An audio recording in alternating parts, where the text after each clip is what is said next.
Is it plugged in? Mm-hmm. We're talking about the part, the piece. Mm-hmm. All right. So we give praise, glory, and honor to the Most High Yah by way of Yahushua HaMashiach. We get John 5:39, but I think what we're going to really start with is, I'm going to give you the meaning of one of the first letters in the alphabet. I got a particular plan of how I wanted to do with it once we started with it. But we'll give you a little groundwork since the one time a week where we'll get to write it out. We'll start it right there, but we'll look at John 5:39 first and foremost. Oh boy, did I grab the right one?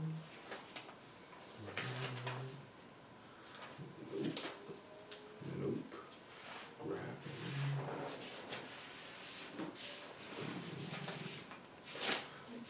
it. 5:39. It says, search the scriptures, for in them you think you have eternal life, and they are they which testify of me.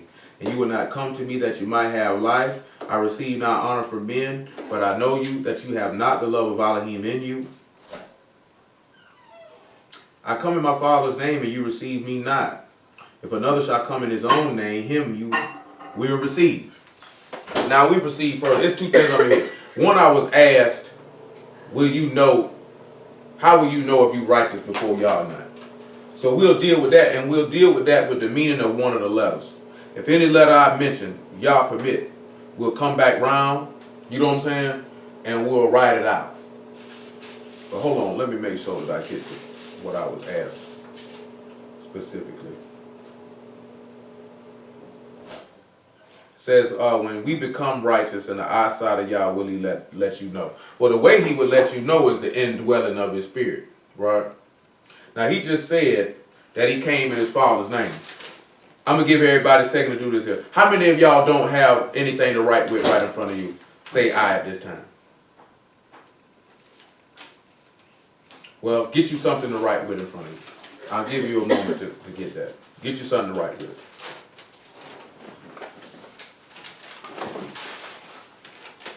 Get you something to write with. Some of this stuff we probably get on a little bit on tomorrow. Y'all permit.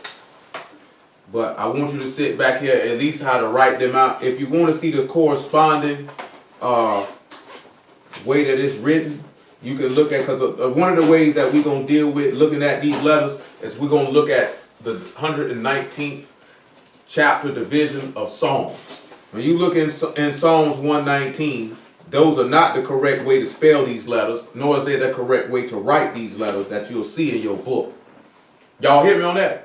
Those are not the correct way to spell them or write them.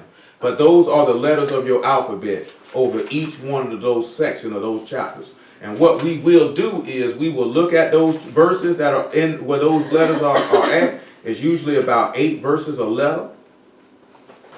Yeah, right on the head. It's about 8 verses a letter every single time. That's why you come up with 176 verses like that. Because for each letter he put 8. You know what I'm saying? When we sit back and look at it being divided by 8, there's a reason for that. Why would you think it'd be important that if for each letter is 8 verses? Circumcision. Why y'all think it would be 8 verses for each letter?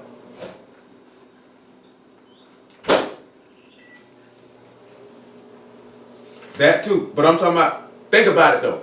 Hold on, you got think about it though. It's 8 verses for each letter.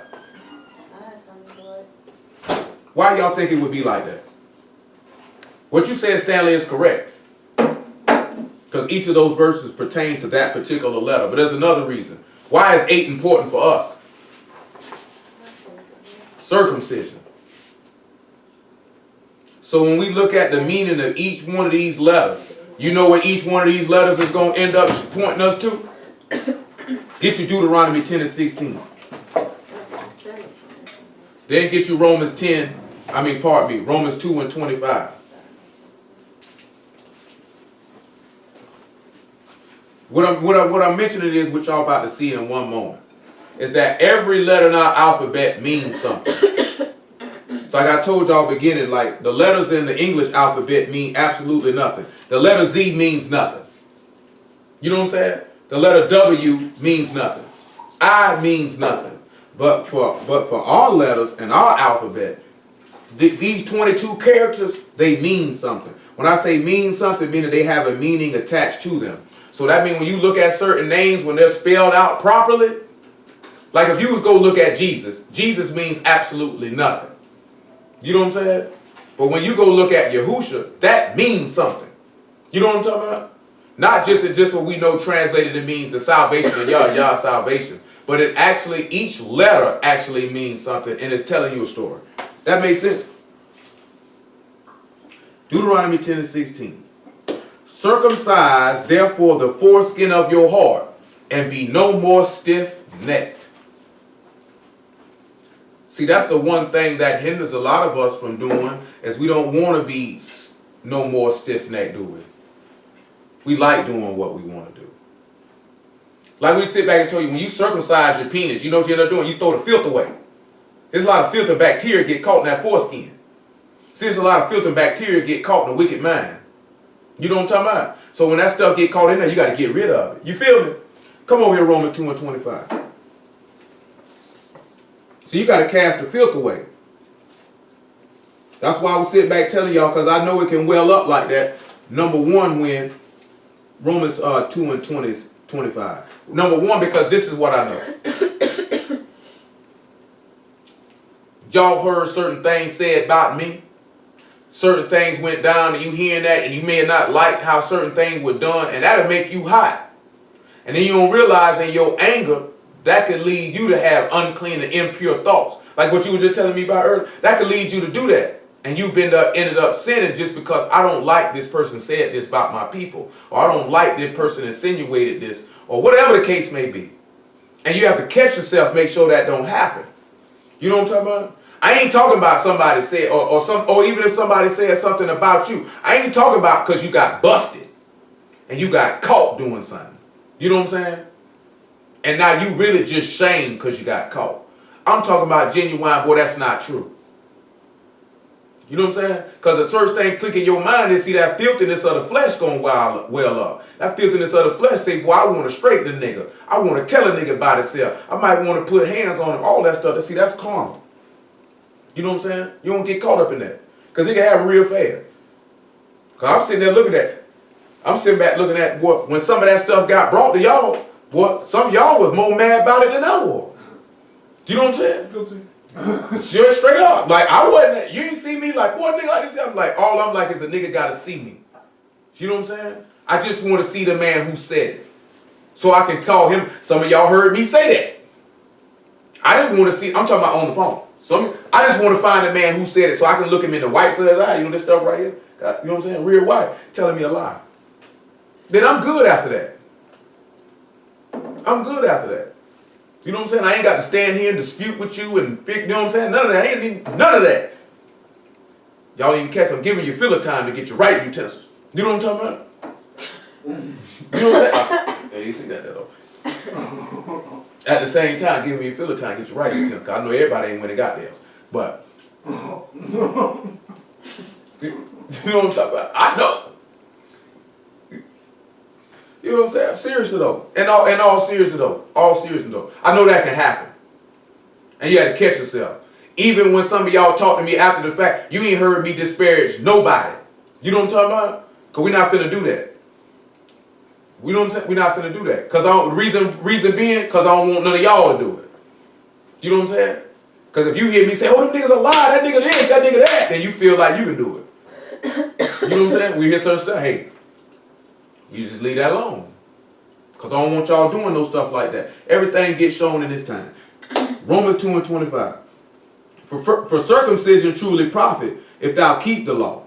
But if thou be a breaker of the law, thy circumcision is made uncircumcision. Therefore, if the uncircumcision keep the righteousness of the law, shall not his uncircumcision be counted for circumcision? And shall not uncircumcision, which is by nature, if it fulfill the law, judge thee, who by the letter and circumcision does transgress the law? So y'all gotta sit back and look at it. According to what's written in the book and your circumcision of the flesh, you don't keep it. You know, I was talking to a brother about this here, man, last night.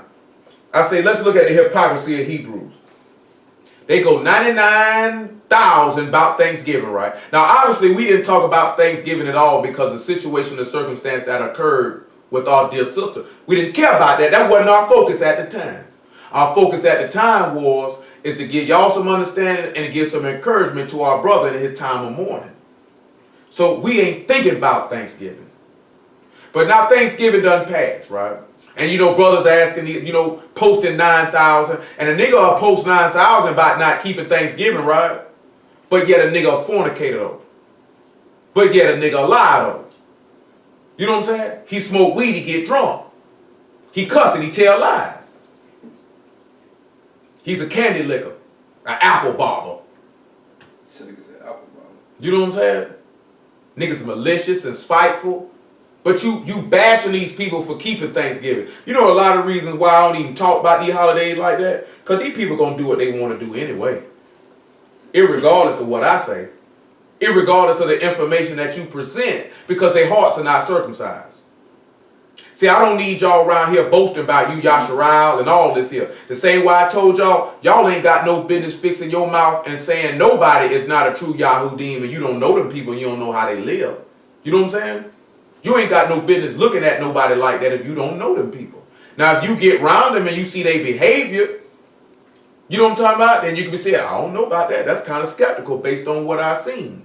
This is why another thing I'm sitting back telling y'all, especially when y'all interacting with people, whether they in this way or not, be careful what you say. Be careful how you operate. Be careful what you do. Not just for the sake of appearing that particular way in front of them people.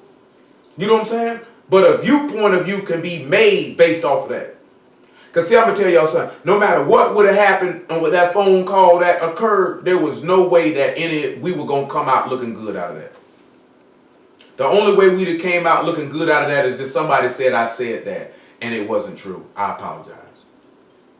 You know what I'm saying? There was no way, there was nothing that we could have done. That's one of the reasons why I didn't go maybe how y'all wanted me to.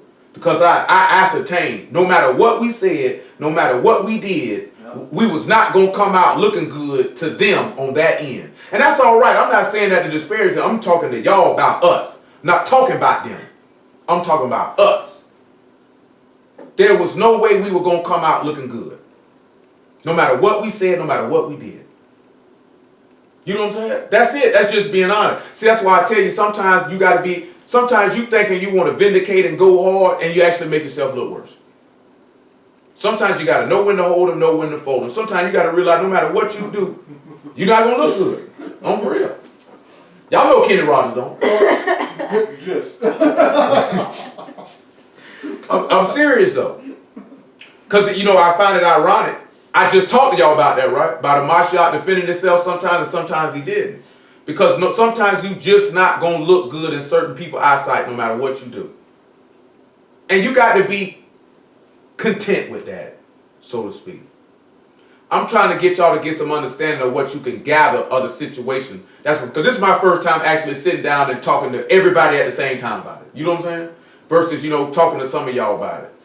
Wondering like, boy, we should have did this or we should have did this because we looking bad. But no matter what we would have done or what we would have said, we were going to look bad. And you got to be comfortable enough to take that. You feel what I'm saying? You got to be comfortable enough to take that. Because there was nothing we could do about that. If you know you ain't did something, then what's the need? You understand what I'm saying? Ain't no need. Let me read verse 28 though. For he is not a Yahudim, which is one outwardly, neither is that circumcision which is outward in the flesh, but he is a Yahudim, which is one inwardly, and that circumcision is that of the heart, and in the Ruach, and not in the letter, which praises not of men, but of Elohim. That's what we always need to realize. Matter that I said that, because I was talking to somebody about this the other day. Before we proceed further, it's going to tie in regardless. Just bear with me. 1 Corinthians chapter 1. It's going to tie in. I promise it will. 1 Corinthians chapter 1 and about verse 10, please. 1 Corinthians chapter 1 and about verse 10. 1 Corinthians chapter 1 and about verse 10. 1 Corinthians chapter 1 and about verse 10. Says, now I beseech you, brethren, by the name of our Master Yahushua HaMashiach, that you all speak the same thing, and that there be no divisions among you, that you be perfectly joined together in the same mind and in the same judgment. Who remember what we just looked at on Wednesday that pertained to that? Anybody remember what we looked at on Wednesday that pertained to that? About having the same mind and the same judgment? No, we didn't look at that Wednesday about the Tower of Babel, but that is correct, though, sir. But we didn't look at that Wednesday. That is not a wrong answer. It's not the answer we were looking for. Any of y'all remember what we looked at Wednesday that go along with it? Hold what you got and just swing over here to Ecclesiastes chapter 9. I mean, that's not incorrect either, but we didn't look at that on Wednesday, though. Because they ended up being of the same mind, the same. Verse 1, Ecclesiastes 9:1. We'll read verse 1 and then drop down to verse 4. Ecclesiastes 9:1. He say, for all this I considered in my heart, even to declare all this, that the righteous and the wise and their works are in the hand of Elohim. No man either love or hatred by all that is before them. So we look at all the works of the righteous, they in the Most High's hand. You know, we already read that in John 10, right? He said that those that are in my Father's hand, no man can pluck them out of my hand, because my Father gave them to me. So when we look at verse 4, right? For to him that is joined to all living, there is hope. For a living dog is better than a dead lion. So come back to 1 Corinthians chapter 10. Now, if Paul is begging you by Hamashiach, we know that he is all living. Since I said he all living, come over here to Revelation chapter 1. I referenced that to y'all on Wednesday. We're going to come over here and read it. See, when you circumcise in the heart, this allows you to be alive. See, we're going to look at something that pertains to a mark. Troy and Stanley and Darius. Well, Darius came a little later. But Troy and Stanley know what I'm talking about because we discussed this briefly. You know what I'm saying? On yesterday. You know, I sat back thinking, right? You would have had some niggas thinking we were keeping Thanksgiving yesterday just because y'all was in here playing spades. You know that? Yeah, more like it. They keeping Thanksgiving. No, nigga. We in the house. Chilling. We were looking at some word. We got finished with the word. We were looking at some bad football. So we decided to play some spades. So we decided to play some spades because somebody happened to have a deck of cards in their car. And he got whooped. I didn't play though. He talking trash about you, Darius. He said you garbage and you sucker. You got whooped. I ain't said all that. that. He might as well said it. I ain't say all that. I didn't say he got whooped. He said you got whooped. So that means he talking about you too, D. Yeah, I whooped him. And it was her fault we whooped him too. Yeah, he said D's a re-nigga. I don't know nothing about all that though.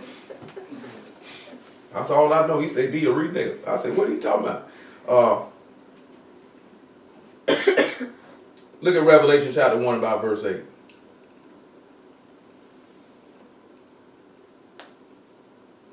And it says, I am the Alpha. Oh, my bad. My apologies. Because I'm used to saying. He said he's the Alpha, and the Aleph, and the top. So y'all want y'all to sit back and look at. Y'all see Alpha and Omega right there?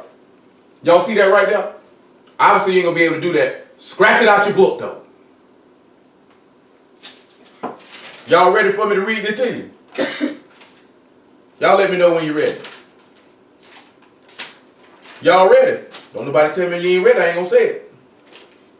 All right. I want you to write A-L A-P-H.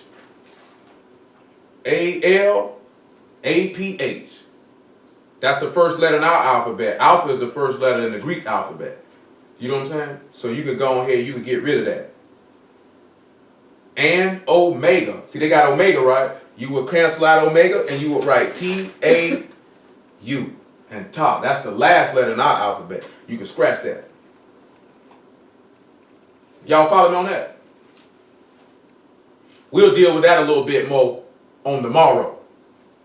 The Aleph and the top, like how that's beginning here, how he the beginning and the end.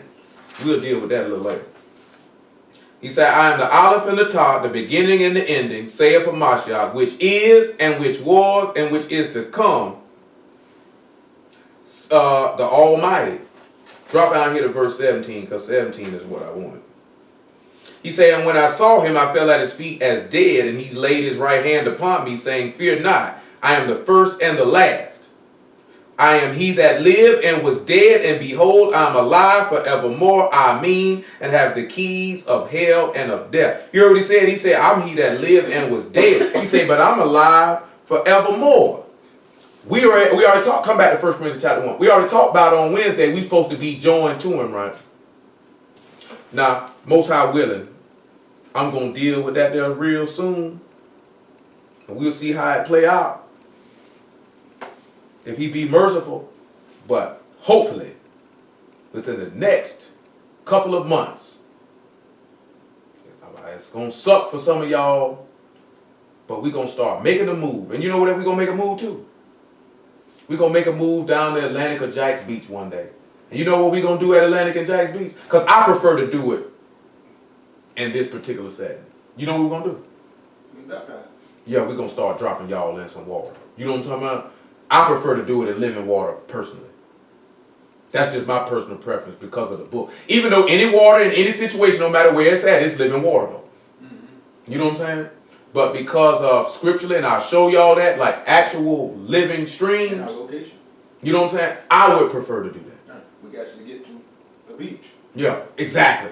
You know what I'm saying? That's why. You know, some people are not in locales to do that. I know some brothers who ain't in locales to do that, and they don't went to rivers. And they don't went to streams. You know what I'm saying? But Most High willing, don't ask me about no date. You know what I'm saying? Sorry, y'all willing, we be able to work that out real soon. You know what I'm talking about? Because, see, some of y'all have been baptized in the name of Yahushua, and some of y'all have not. Some of y'all ain't been baptized, period. You know what I'm talking about? Some of y'all been baptized in the name of Jesus, so you already know that's going to have to be redid. You know what I'm saying? Because one of the brothers told me, he was like, I didn't feel the need to be baptized at a particular location because he said, I already been baptized in the name of Yahushua.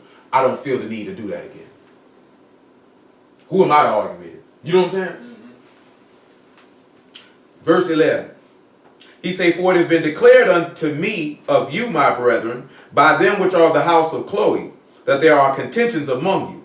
Now this I say, that every one of you saith, I am of Paul, and I am of Apollos, and I of Kepha, and I of Mashiach. Is a Mashiach divided? Was Paul crucified for you? Or were ye baptized in the name of Paul? I thank Elohim that I baptized none of you but Crispus and Gaius, lest any of you should say that I had baptized in my own name. And I baptized also the household of Stephanias. Besides, I know not whether I baptized any other.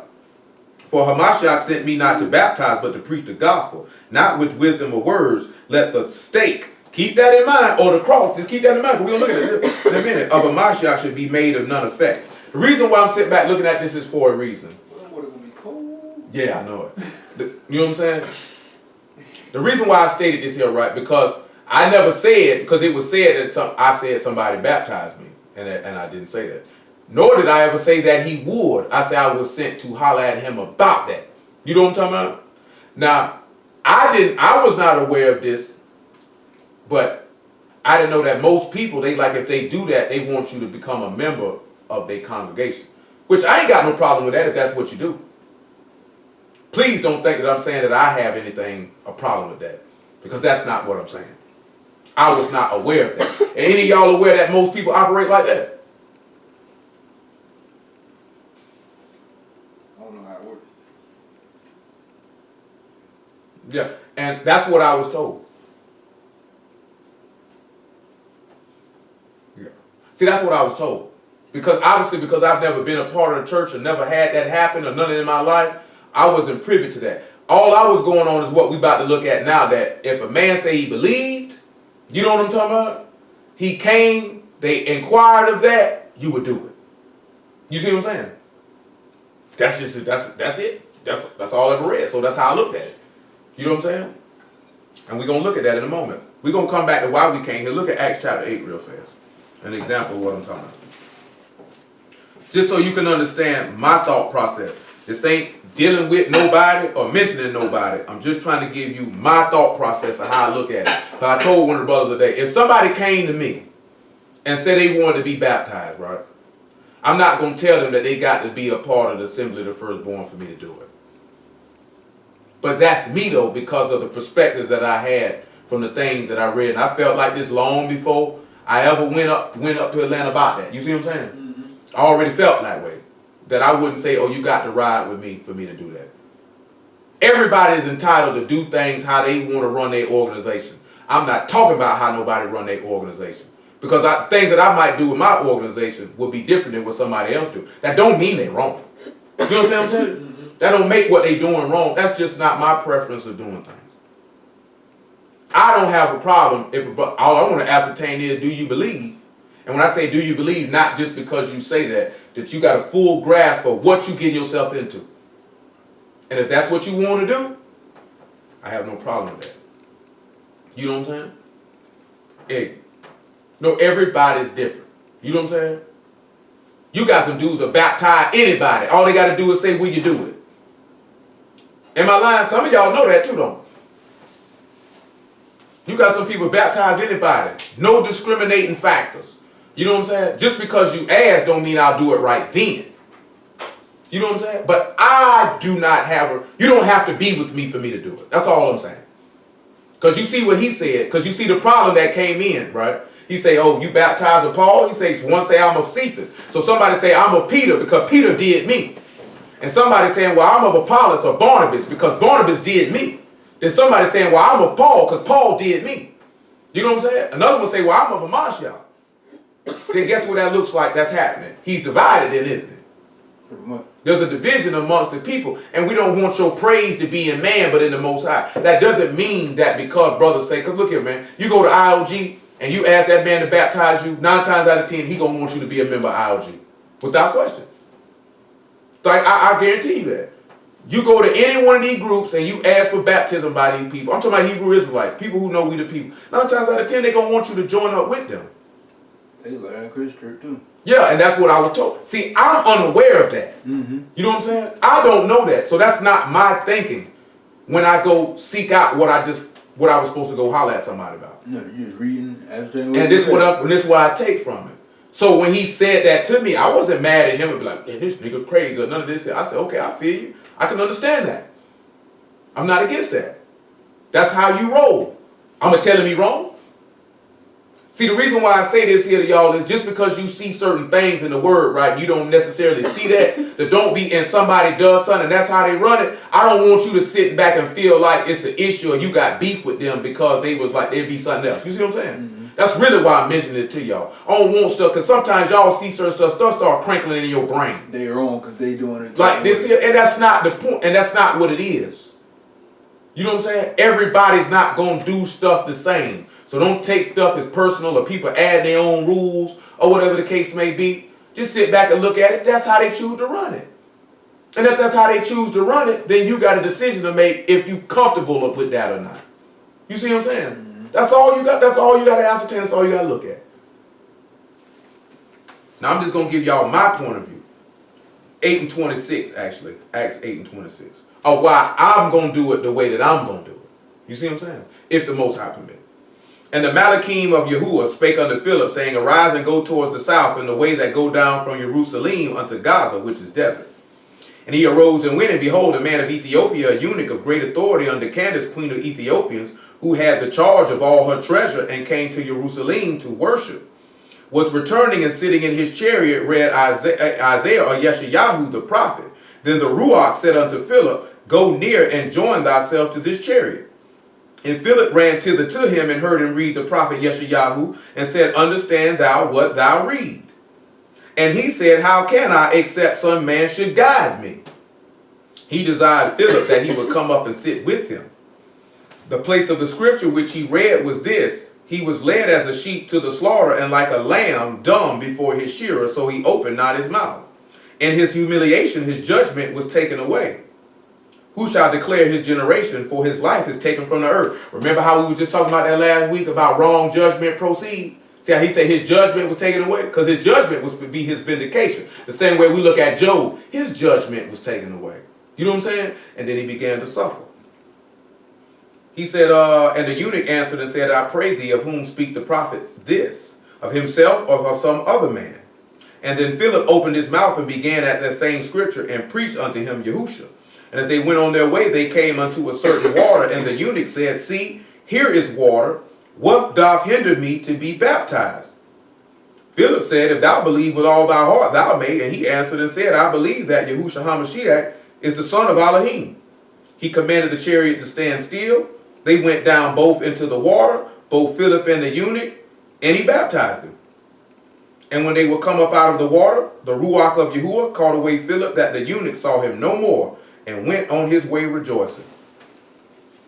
That's why I ain't got no problem with doing that. You see what he said? The man asked him, he said, what's stopping me from doing it? He said, what you heard? That's what he asked, right?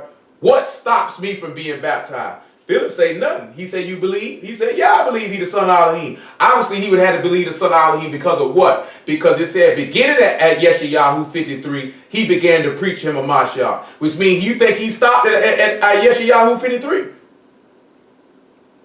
Y'all think he stopped at Isaiah 53? I'll take that silence as y'all believe he stopped.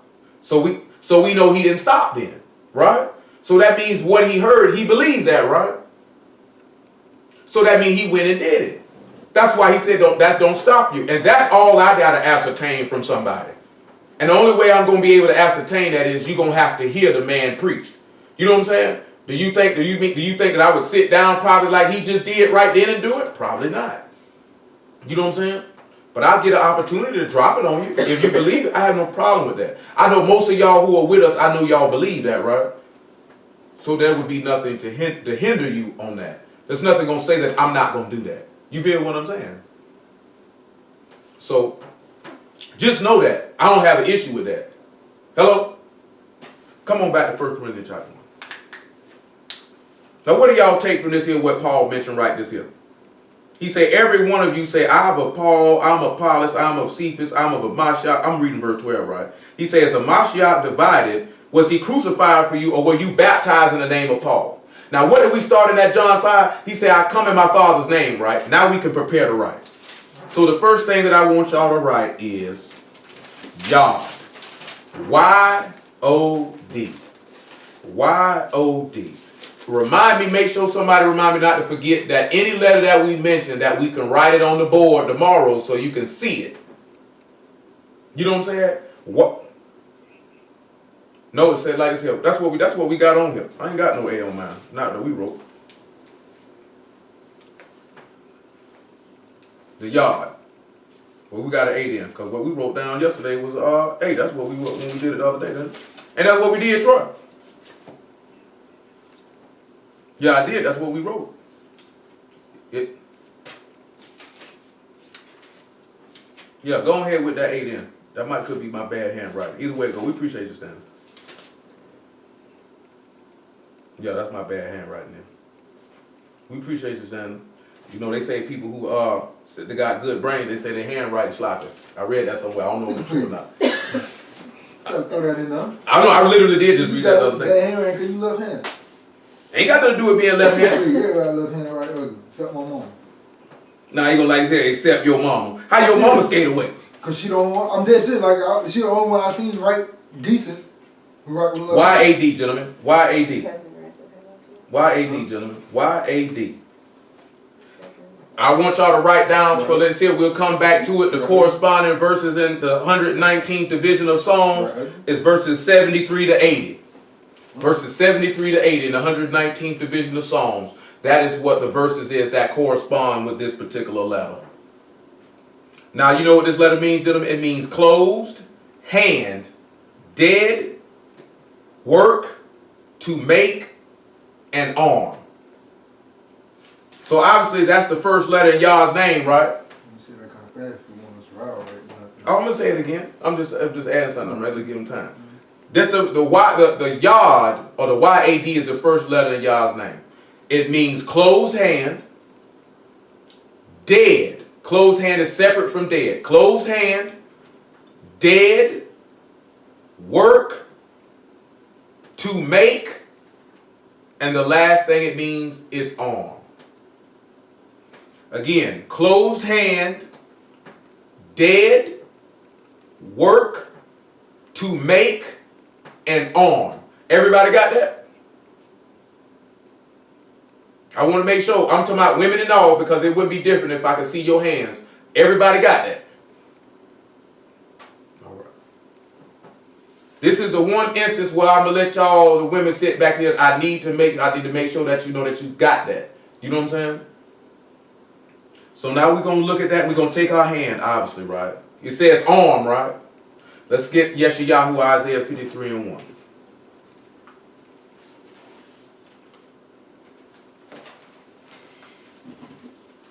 Because he said he came in his Father's name.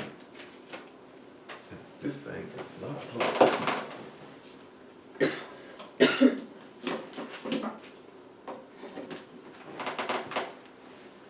Now, Isaiah 53 and 1. And it says, who have believed our report, and to whom is the arm of Yahuwah revealed? So if it say to whom of the arm is Yahuwah revealed, what would we just say instead of arm right there, gentlemen? So that's what we'll sit back and look at. So when we look at the arm, who would the first person had an arm revealed to him? Who can remember what we looked at something about? Somebody talking about whose bracelets are these? Say, whose bracelets are these? Absolutely. Absolutely. How many times have we sat back and read about with a stretched out arm? Stretched out arms. You really heard him say. Oh, he said Tamar and Yahuwah. I'll be forgetting y'all sitting right there now. You can't hear him. My apologies, sir. My apologies. Look at Deuteronomy 7 and about verse 17. And also get you Songs of Solomon chapter 8 and about verse 4. Deuteronomy 7 and about verse 17. Make it 15, because 15 just seemed to come to my mind. Deuteronomy 7 and 15, Songs of Solomon chapter 8 and about verse 4. Ooh.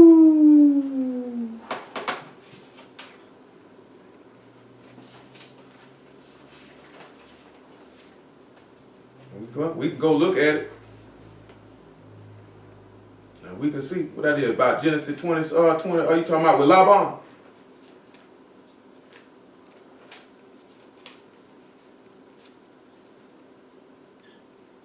Yeah, so it is. So it is. Absolutely, sir. We'll look at that too. Let me get this Deuteronomy 7 and 15 though. It might be 9 I want. Let me make sure I got to get around there. Then we'll actually do the thing me and Troy were talking about. It's a lot of stuff we just going to get understanding in a lot of different ways. It's verse 9 that I wanted. My apologies. About verse 8. But we'll back it up to about 6. Deuteronomy 7 and 6, gentlemen. My apologies. And also that's that's Genesis chapter 27 that Corey references. So we'll look at that too. We'll look at that after Songs of Solomon. He said, for thou art a Kadesh people unto Yahuwah the Elohim. Yahuwah the Elohim have chosen thee to be a special people unto himself. Above all people that are upon the face of the earth. Yahuwah did not set his love upon you, nor choose you, because you were more in number than any people, for you were the fewest of all people. But because Yahuwah loved you, and because he would keep the oath which he had sworn unto your fathers, hath Yahuwah brought you out with a mighty hand, and redeemed you out of the house of bondmen, from the hand of Pharaoh, king of Misraim. So if he redeemed you with a mighty hand, gentlemen, ain't that an arm or the yard, so to speak? Now we also can see this in Exodus 15, and you don't got to get it. I'm just going to read it. Y'all can write your verse down, but I'm just going to read it to you. You ain't got to get it. And about verse, what I did verse I'm thinking about. About verse 16, where he says, the fear and dread shall fall upon them. By the greatness of thine arm shall they be still as a stone, till thy people pass over, O Yahuwah, whom you have purchased. So he's saying that arm is what purchased the people. Which he's saying that same arm, right, is what redeemed the people out the house of bondmen, right? Something else come to my mind. But let me deal with this Songs of Solomon chapter 8 and verse 4 though. Y'all just bear with me. I'm going to try to take my time. We're not going to rush. And I'm not going to take all night with it either. About 10:05. So if we don't get it all, y'all will. We just continue on. You know what I'm saying? As forth as y'all will see the letters written. But we could go ahead and start giving you the understanding on what the letters mean before that. That's cool with y'all. 8 and 4, brothers and sisters. 8 and 4, Songs of Solomon. Matter of fact, make it verse 2.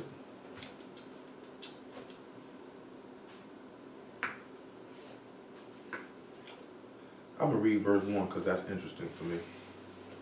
It says, O thou that wert as my brother, that sucked the breast of my mother.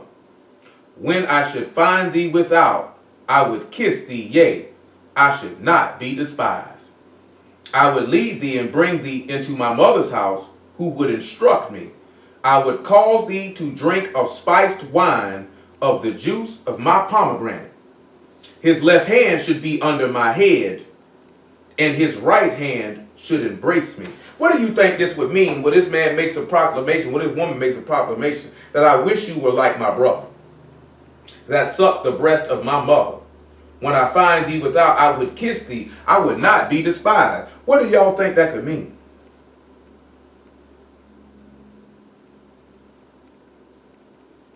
Any of you brothers got any idea what that could mean?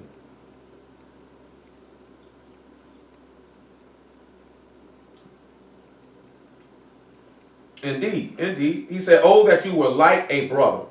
Now we know the word for brother is what, gentlemen? You know, everybody uses it. You know, Muslims use it all the time.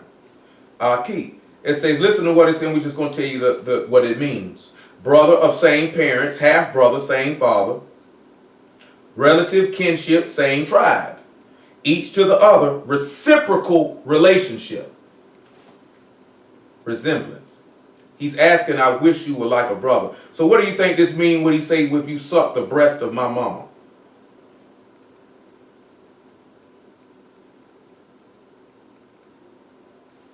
He say, who nursed at my mother's breast. Let's look at nursed here. Let's see what we get. The Hebrew word for nurse here is yanak. It means to give suck, nursing. Obviously to give sustenance, right? Who would be the mother in this instance? Jerusalem, right? What does Paul tell us in Ephesians chapter 4? That she is the mother of us all. So he said, I wish my brother, you were as my brother. Meaning, I wish you were my brother that sucked the breast of Jerusalem. When I should find thee without, I would kiss thee. I should not be hated. What that sound like to y'all?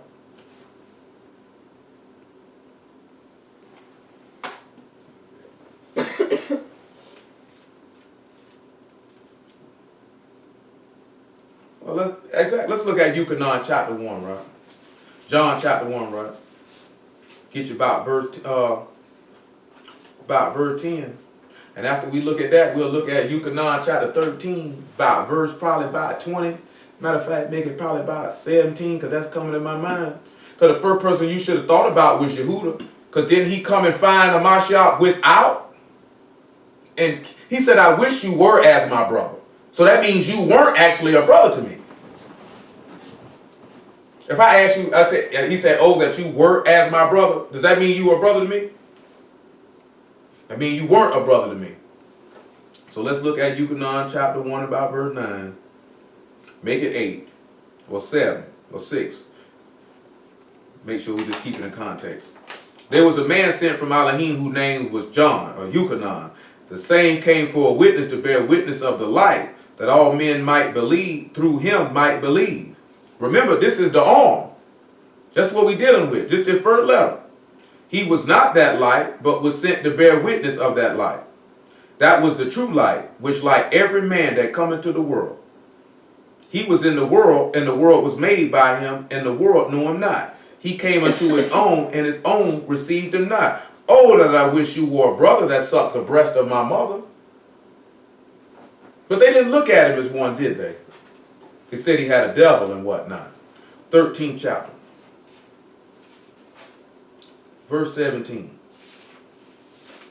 We'll make it 21. Get straight on to the point. No, he put 17 in my head and it go with it, so I guess we got to look at it. He said, if you know these things, look at verse 16 though. Truly, truly, I say unto you, the servant is not greater than his master. Neither is he that sent greater than him that sent him. See, that was going back what we were talking about the other day. You know, this man sat back and washed his disciples' feet, right? He said you ought to do that there. See, I know some of y'all be walking around and y'all got stuff in your heart. There is no way you should be around here talking about I don't want to talk to this person or deal with this person because some old retarded, stupid junk you got in your head. Man, grow up and get over with. Family members have disputes. You going to walk around with that with your people the whole time, committing sin, you holding a grudge in your heart against your people? You know what I'm saying? Just get over it and move past it, man. It is what it is. You know what I'm saying? A lot of times when you walk around feeling like that, it's because you the one wrong.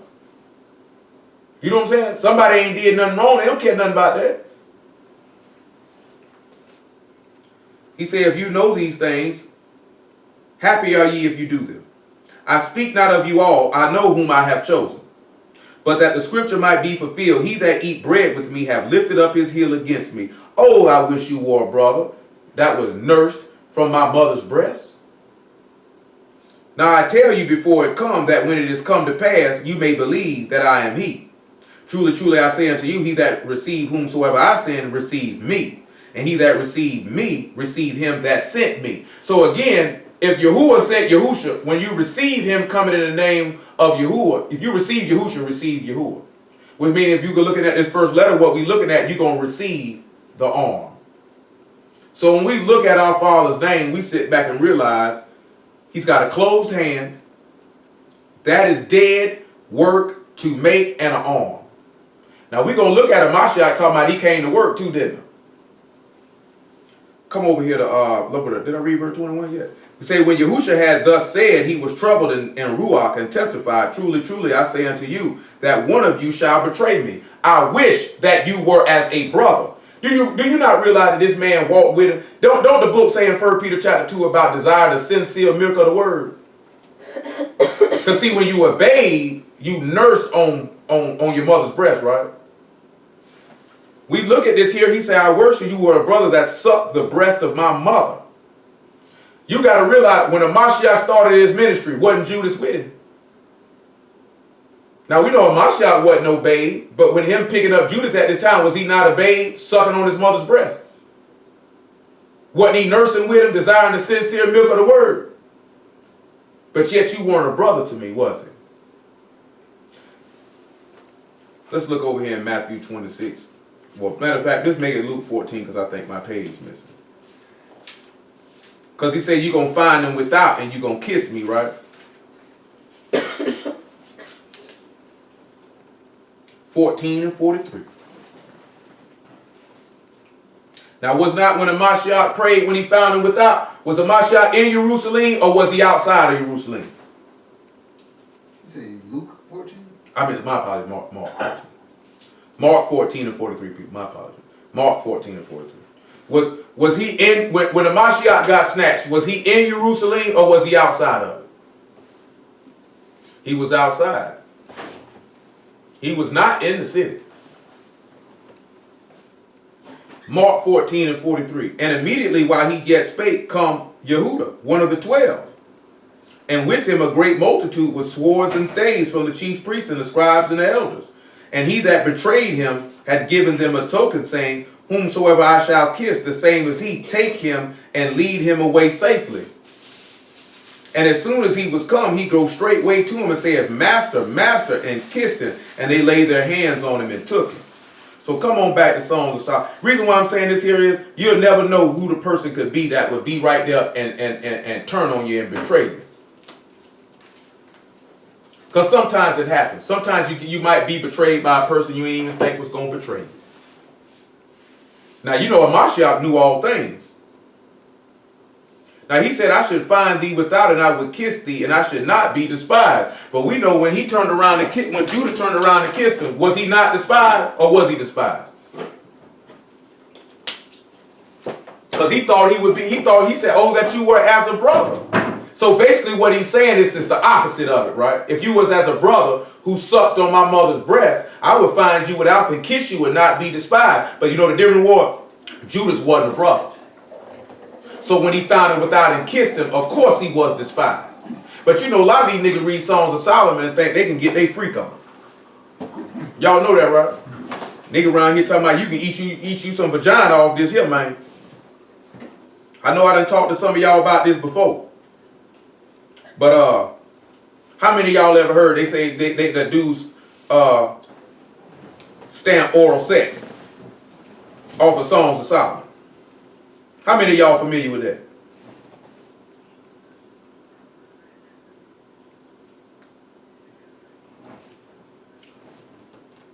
Whoa, boy! They talking about pick. Oh man, what these niggas nasty? He said, we ain't read, I'm finna read verse 3 again, but little Stanley say that verse 3, About her left hand should be under my head. His left hand should be under my head. Nigga say that's mean when you just grabbing her head and pushing it into his crotch. Boy, what's wrong with these niggas?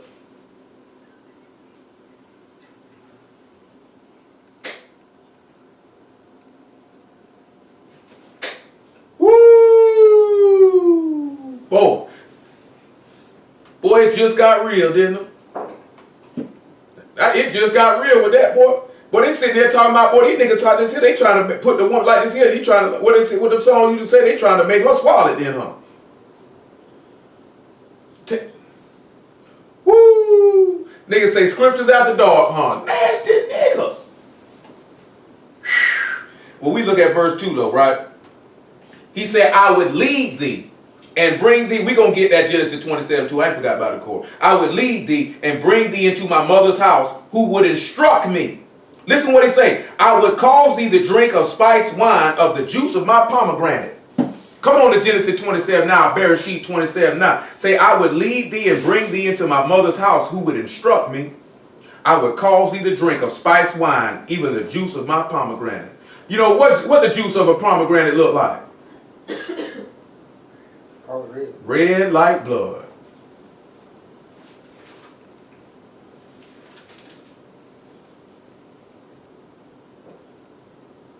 Let's look at the 27th chapter of Bereshit and about verse 5. Well, I can't believe that. There was no time I would have ever looked at that verse right there in Songs of Solomon and thought that meant I could just go on here. Oh, boy. These niggas is freaks out here on these streets. Y'all hear me? I'm talking about stone cold freaks. It says in Rebecca, when Isaac spoke to Esau, saying to Esau his son, Esau went to the field to hunt for venison and to bring it. Rebekah spake unto Jacob her son, saying, Behold, I heard thy father speak unto Esau thy brother, saying, Bring me venison. Oh, I lost my spot. Hold on. Bring me venison and make me savory meat, that I may eat and bless thee before Yahuwah, before my death. Ain't that son? I want y'all to sit back and see that, right? You see how he said that Isaac asked for venison and savory meat to eat, that I may bless it before my death, right? Come on over here to Matthew. Dang, my page gone. I grabbed the wrong book. Got a remedy for that. Matthew 26 and about verse 9.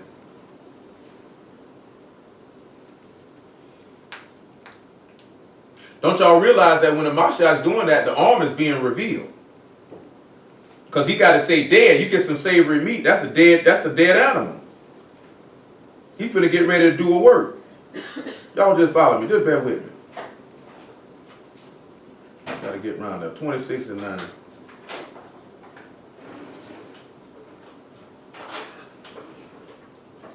No, we don't want verse 9. We want verse 17. Verse 17. Matthew 26 and 17. Now the first day of the feast of unleavened bread, the disciples came to Yahushua, saying unto him, Where wilt thou we prepared for thee to eat the Passover? And he said, Go into a city to such a man, and say unto him, The master saith, My time is at hand. I will keep the Passover at thy house with my disciples. And the disciples did as Yahushua had appointed them, and they made ready the Passover.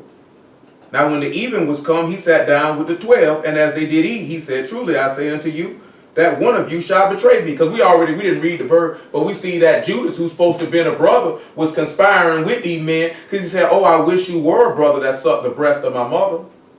So now he done prepared this meat, right? This savory meat, right? Tastes good, right?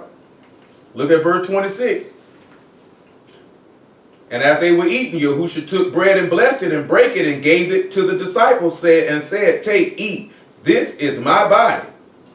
And he took the cup and gave thanks and gave it to him, saying, Drink ye all of it. This is my blood of the new covenant, which is shed for many for the remission of sins. Hold on, y'all. But I say unto you, I will not drink henceforth of the fruit of this vine until the day when I drink it new with you in my Father's kingdom. The reason why I read that here, because a brother got on somebody, dudes was talking about Hamashiach drunk one. You know, a lot of dudes who drink alcohol, that's the first thing they scream, right? He drunk wine. He turned water into wine. All this here. But I'm going to ask y'all a question to see who remembers. Why did Hamashiach tell these people he wouldn't drink wine with them no more? Till he's in his kingdom. And marriage open mouth. He was finna get ready to go into the inner sanctum, the set apart place, the set apart of the set apart. And you know a high priest can't go in there drinking. You know what I'm saying? Now, the brother was like, you see, he didn't even say he drunk the cup, but we know he partook of the cup with him. You know what I'm saying? He had to. How he gonna tell them when he see him say he take it and blessed it in the drink? You know he drunk it with him. But that's not the issue. That's not the point. But did you see how he went and prepared savory meat before his death that he could bless them before he died? You don't see him doing the same, getting the same instruction. Rebecca gave him an instruction, right? Just like we read in Songs of Solomon, right? The instruction of, I will come into my mother's house and get an instruction. Well, what is our mother's house? Our mother's house is Jerusalem. That's our house. That's her house. You know what I'm talking about? That's what we seek to go back to. We need to be led in it. We need an instruction how to get there. What's that instruction? Partake in the death of Hamashiach. Hey, so right here, he didn't drink. That doesn't say he did. You know what I'm saying? He did. See, the verse that he references to is when they called him a wine bibber. He thought I was justifying it when I was telling him. I was just telling him, like, we know from Deuteronomy 21 about verse 18. He said, you got a rebellious son. And they say he's a glutton and a wine bibber to stone him. I say, basically, you know, they were fulfilling the book by calling him a drunk. They didn't know they were fulfilling the book. That's why he say wisdom is justified of all her children. You know what I'm saying? That's why y'all looking at some stuff. People said this about me, and so what? You know what I'm saying? So what? I'm going to tell y'all something from here on out so you know something, man. Niggas say something about me, this, that, just let me deal with it. You know what I'm talking about? I'll deal with it as it needs to be dealt with. You know what I'm saying? No, I'm saying if you sit there and somebody say something in my presence and you say it ain't right, no, you can straighten them. But I'm talking about like, see it like this here, just let me deal with it. If I don't go holler at him about it, then we cool.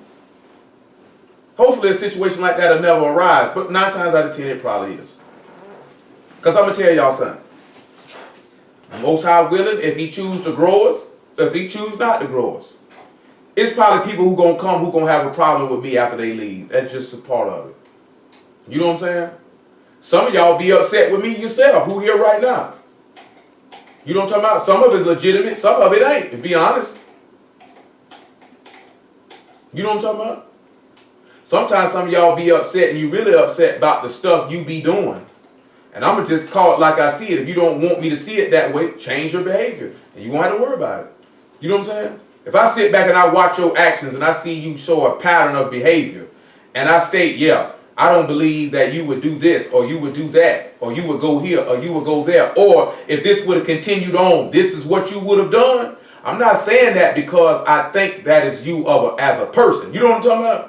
When I say that, that means that's a reflection of you as a person. It is, but it ain't.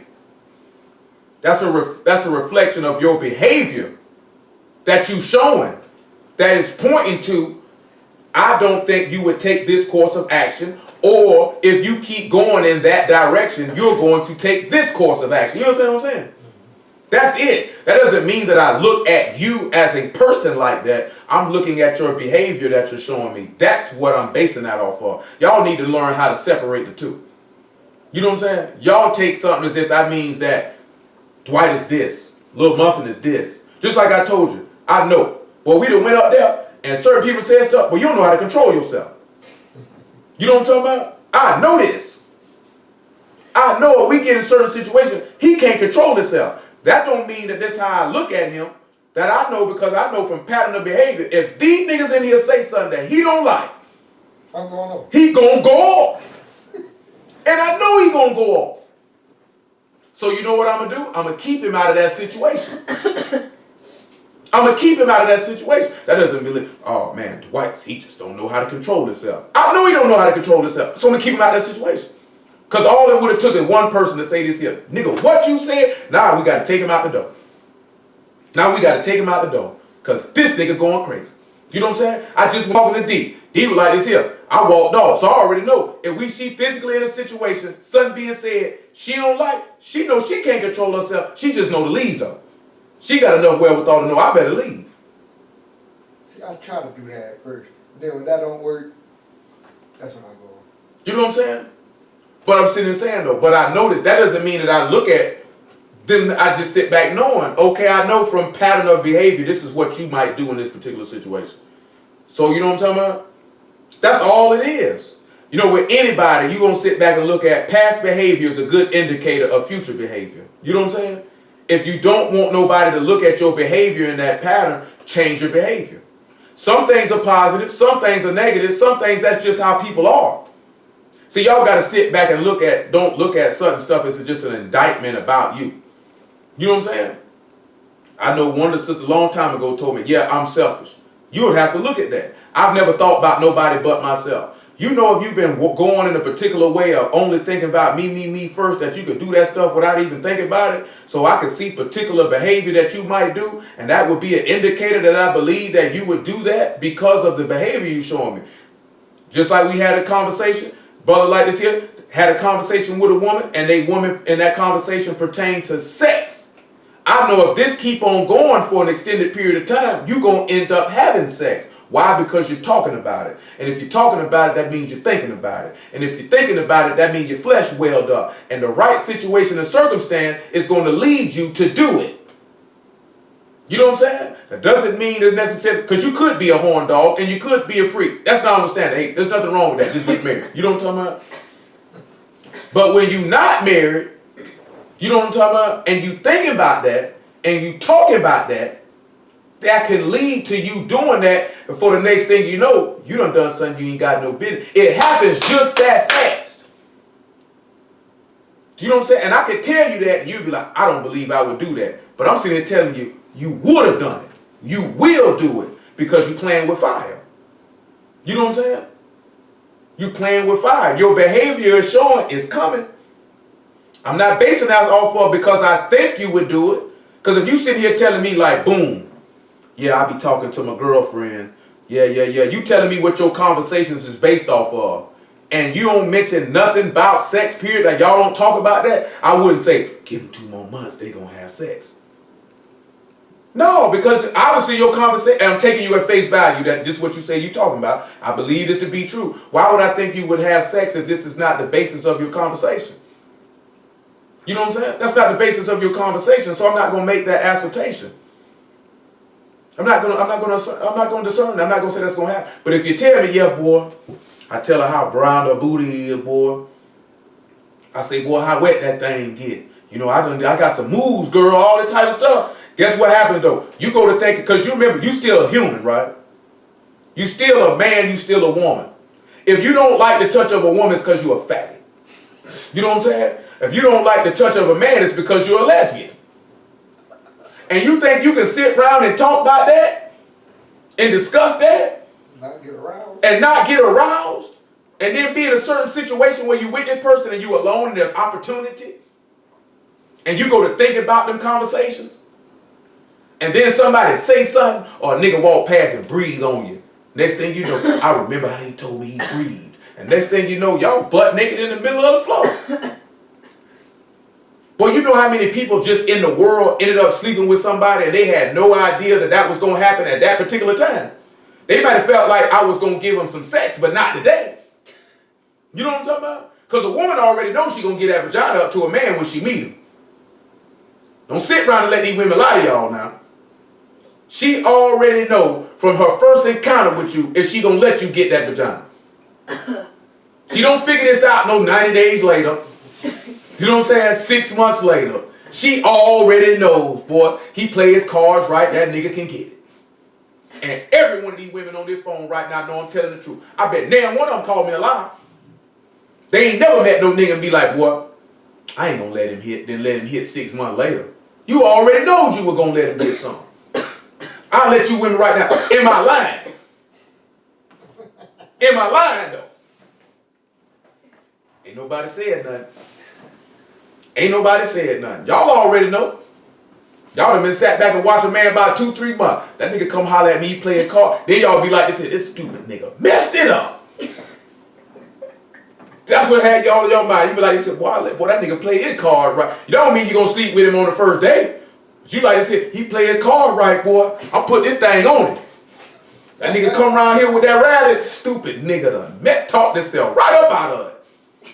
Nigga walk off, don't even know he talked himself up out of it. Then you got a nigga trying to talk himself up into it, and she don't even know. I don't know why he keep coming, because he ain't getting none.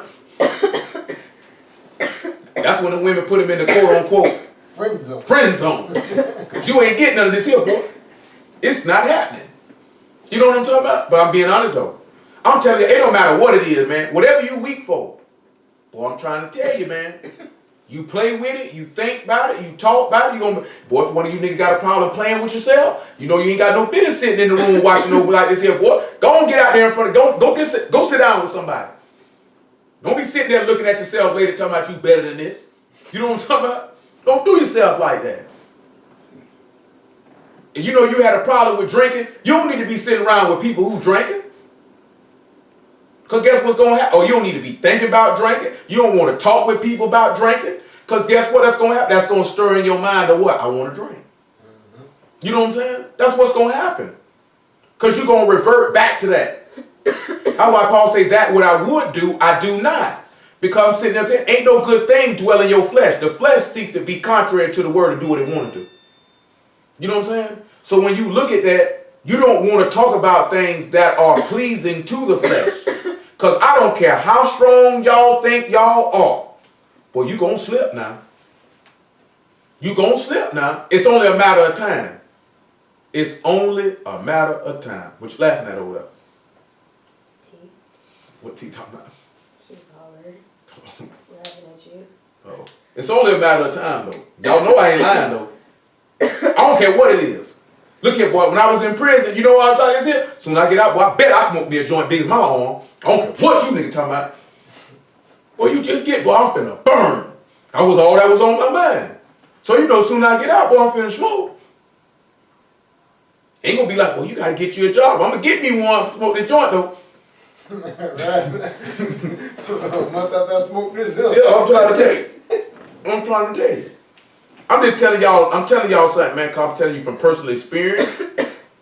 For myself first, and then for others. You know what I'm talking about?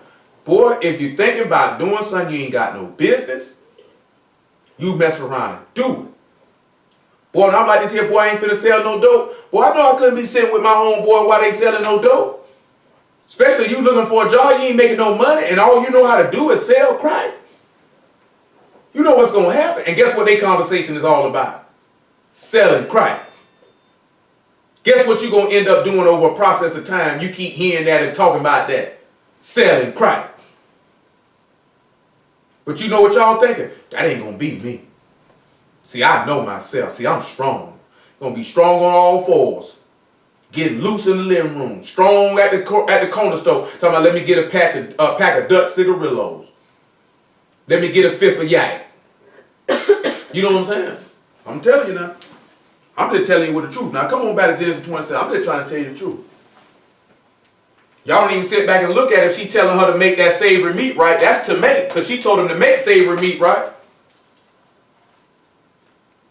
Somebody help me out. Don't you realize he made a mind? He said, a body I had prepared for you, that's savory meat. That's why he sat back and told her, come eat, this is my body. Because remember, he said, my flesh is meat indeed. You're supposed to eat that Passover lamb. What that is? Savory meat. I tell you real good. He made himself a sweet smelling savor. You know what I'm talking about? Ain't that what Paul said? He said, offer you, he say, be ye followers of Elohim. Even as a Mashiach who offered himself as a sweet smelling savor unto his father. You sit back and look at it. You need to become savory meat. Make yourself savory meat. You know what savory mean, right? Delicious. Delicious or be desired. Desire too, I desire that meat. It tastes good. I want that. Some of y'all know, like I said, savoring. You know when you savor, so you know you. The Homer, huh? Now, that tender, that's that Homer do it, because that's my tender son. That's my beloved son. Look, like I said with Leah, she was tender-eyed. You know what I'm saying? But when you talk about that savory meat, you're like, oh, you smell it, it tastes good. Your mouth go to water. I just want to bite it. That's how some of you nasty niggas I say they did. Don't you be following that Songs of Solomon talking about you want to bite it, gonna bite your butt from around here. You know what I'm saying? Oh, for real though. 27 and 7 though. It might sound fun, but I'm being serious though. He say, bring me venison and make me savory meat that I may eat and bless thee before Yahuwah, before my death. You realize Amashah doing that, that's him blessing them before his death. He even blessed them before his death when he washed their feet. He said, blessed are you do this. Sitting there eating his body and drinking his blood, ain't that blessing them before his death? He allowing them to be partaker of that which is new. He was turning around to make them a new creature, to make them a part of him, which is going in and being joined to the living. You understand what I'm saying? That's to be joined to the living. Don't you realize when you take and eat this man's flesh and drink his blood, you join to the living? Don't you realize you showing his death till he come when you take that Passover, you eat a Mashiach supper, you eat the Master supper, but you join to the living when you do this. So how you going to be joined to the living and be dead? That's why he say, how much more should the blood of a Mashiach who purged himself through the eternal Ruach purge your conscience from dead works? Because you got to look at the stuff you doing, the lusting you doing, the lying you doing, the fornicating you doing, the maliciousness, the spitefulness, the grudges you holding. You know what I'm talking about? All that stuff is dead works. This is the whole reason why I mentioned that to y'all from the beginning about any of y'all that were privy to that information. Do not hold that stuff in your heart. Don't have no dead work in you. And even if it ain't that situation, any situation, period, what you walking around with dead works in your heart for? Are you crazy? Y'all's not going to make himself known to you with that in you. That's not going to happen because that's not of y'all. That's contrary to him. So the first part to be able to know if you was righteous, y'all would make himself known to you. Just because he make this known to you don't mean you righteous. But the first step is he will reveal his arm. You understand what I'm telling you? And that would be his son. Continuing on. Listen what he tell you. He say, now therefore my son obey my voice according to that which I command thee. And what did Amashiach tell them when he went to baptize? Observe, go teach the nations all the things that I've commanded you. Teach them and tell them to observe it. Everything I'm telling you to do, this is what you go do. Because I've already told you to go prepare savory meat, right? And so I can bless you before my death. This is what I need you to do. Go do everything I told you to do. He said, go now to the flock and fetch me from thence 2 good kids of the goats, and I will make them savory meat for thy father, such as he loved. What you think that means? What's another thing for a goat? When we look at, he said, he told her to go snatch 2 what? Now he asked for some deer, right? He asked for venison, that's deer, right? But what did she tell him to go get? 2 goats. Why is that important that she told him to get 2 goats? They want a scapegoat. One to scapegoat And one to sacrifice. and one to sacrifice for sin. They say this is the savory meat which my father loved, which your father loved, right? This is my beloved son in whom I'm well pleased. Right? Come over here and look at Hebrews chapter 10 verse 7.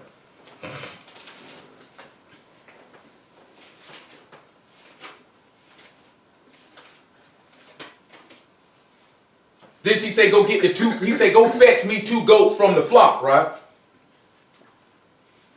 And Yeshayahu 6, they say, who will go forward? He said, I'll go, send me. He said, here, take this coal, your sin is purged.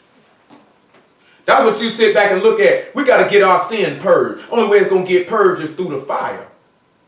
You know what I'm saying? See, a lot of y'all don't want to go through the fire to be made purged.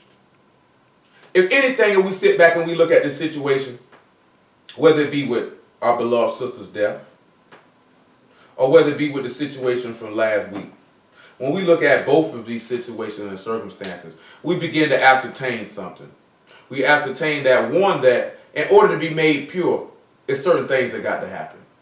You know what I'm saying? And also, even with all of us share a common faith, there can be disagreements, there can be misunderstandings, that can happen. You know what I'm saying? That don't mean you have aught against your brother. Don't mean you do that.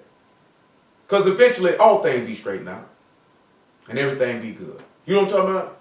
Then you sit back and look at what our sister passing. That gives you a sit back. That's a wake-up call. Yet again. Now, with our first brother passing, with Brother Goldie passing, y'all didn't know he was afflicted with an illness, the illness that he was afflicted with for such an extended period of time that he was afflicted with it. You know what I'm saying? So for y'all to see him pass, that was kind of hard. You know what I'm saying? Because you wondering what happened. How could he die so fast? When really, to use for lack of a better term, in the eyesight of man, he was on borrowed time anyway. You know what I'm talking about?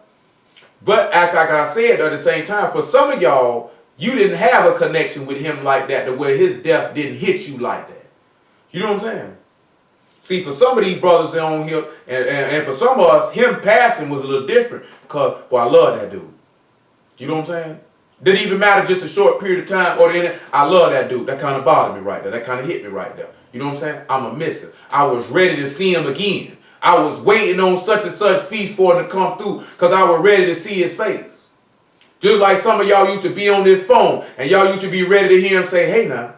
And you used to be ready to hear him talk to himself about the word when he would hear certain things in the commentary that he would say to himself. Some of y'all look for that. Some of y'all sit back and remember him saying, greatest story ever told. And that resonated with you. You know what I'm saying? Like, I got love for this dude. I love Unc, man. I can't wait to see him. You know what I'm saying? I like to talk to him. Then we sit back, but we look at these women now, with Tama passing. Some of the brothers was not as close with Tama as some of you women were. You know what I'm talking about? Now she passing, that hit y'all. Might not hit some of the brothers as hard because they weren't as close with her. You know what I'm talking about? Now y'all women sitting back looking at, you getting away of your mortality. You getting away of how fragile your life is. And it's giving you a shot, so to speak, a hard liquor to wake up. And realize, get yourself in order. Because if you leave here without the essence of this man's spirit, you're done. You know what I'm saying? And while you sitting around here worrying about the stuff y'all be worrying about, and the stuff you be holding in your heart towards people, you know what I'm saying? And the mood that you be making, and the scheming, and the scamming, and the selfishness, and the maliciousness, and the retarded stuff that you be doing, this stuff gonna tear you down. We just read this the other day. The weight that so easily, lay aside every weight and the sin that easily besets you. The things that's holding you down, you need to let them go. You know what I'm saying? You don't like this here, wearing weighted vests when you train and all this stuff is to hold you back, right? Kind of slow you down, but obviously it's to make your fast twitch muscles a little stronger. But you notice when you take that weighted vest off or that parachute off your back, you can run a lot faster than it. Mm-hmm. Ain't no resistance holding you back. Y'all need to learn to take the parachute off, man. Stop running with the parachute on, man. Just run around the track without it on your back. Just like this, doing pull-ups without weights is a lot easier than do it with 25, 35, 45, 90, 135 pounds hanging from your waist. Sure, it's satisfying though. It is. You know what I'm saying? But it's a lot easier. You put 45-pound weight plate around your waist, you can't bang out 10 pull-ups or 10 dips like you could if it wasn't there. Mm-hmm. You know what I'm saying? Well, you can. So that means sometimes you got to let that weight go. You be a little lighter then, woman. Let it go. Let it go.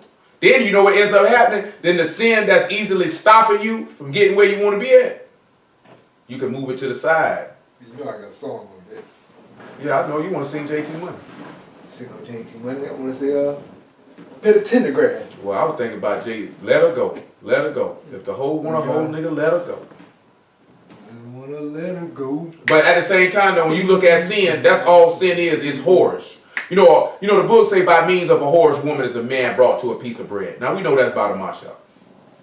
But a whorish woman, like y'all heard that mentioned, a lot of women tear down the ministry. Usually that happens because that's a whorish woman. A whorish woman seeks to dominate and rule. You know what I'm saying? She wants control. She wants to call the shots. She wants to seem equal or greater than her partner. You know what I'm saying?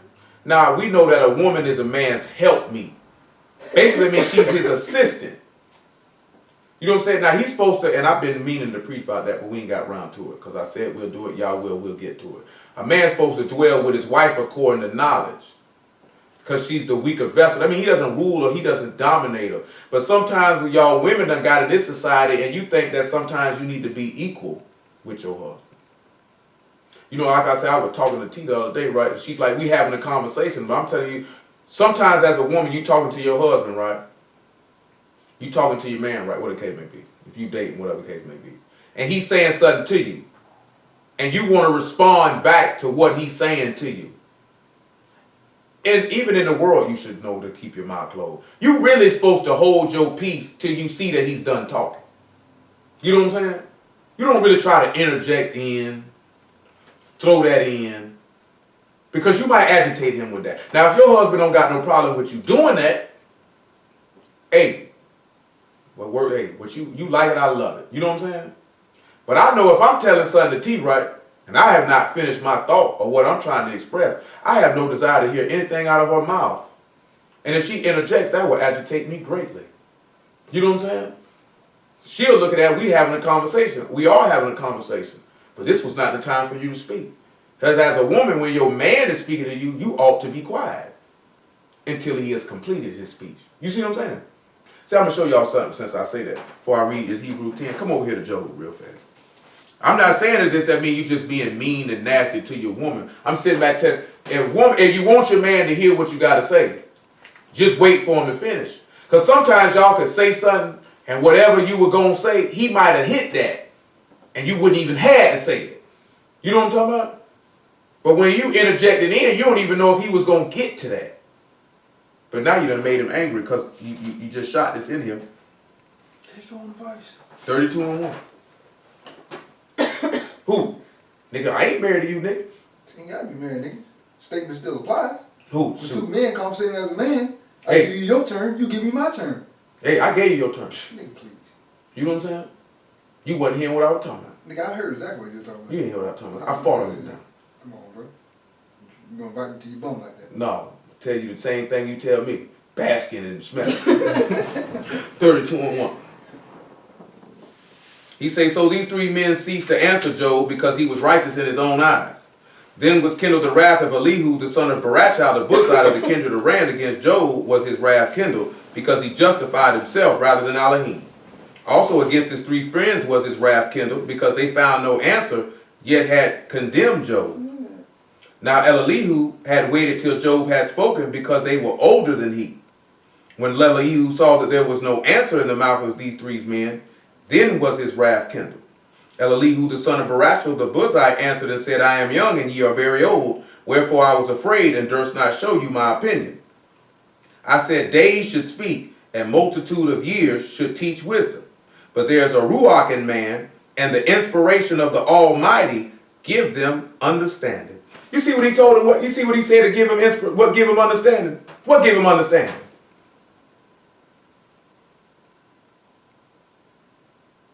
He said there's a spirit in the man, right?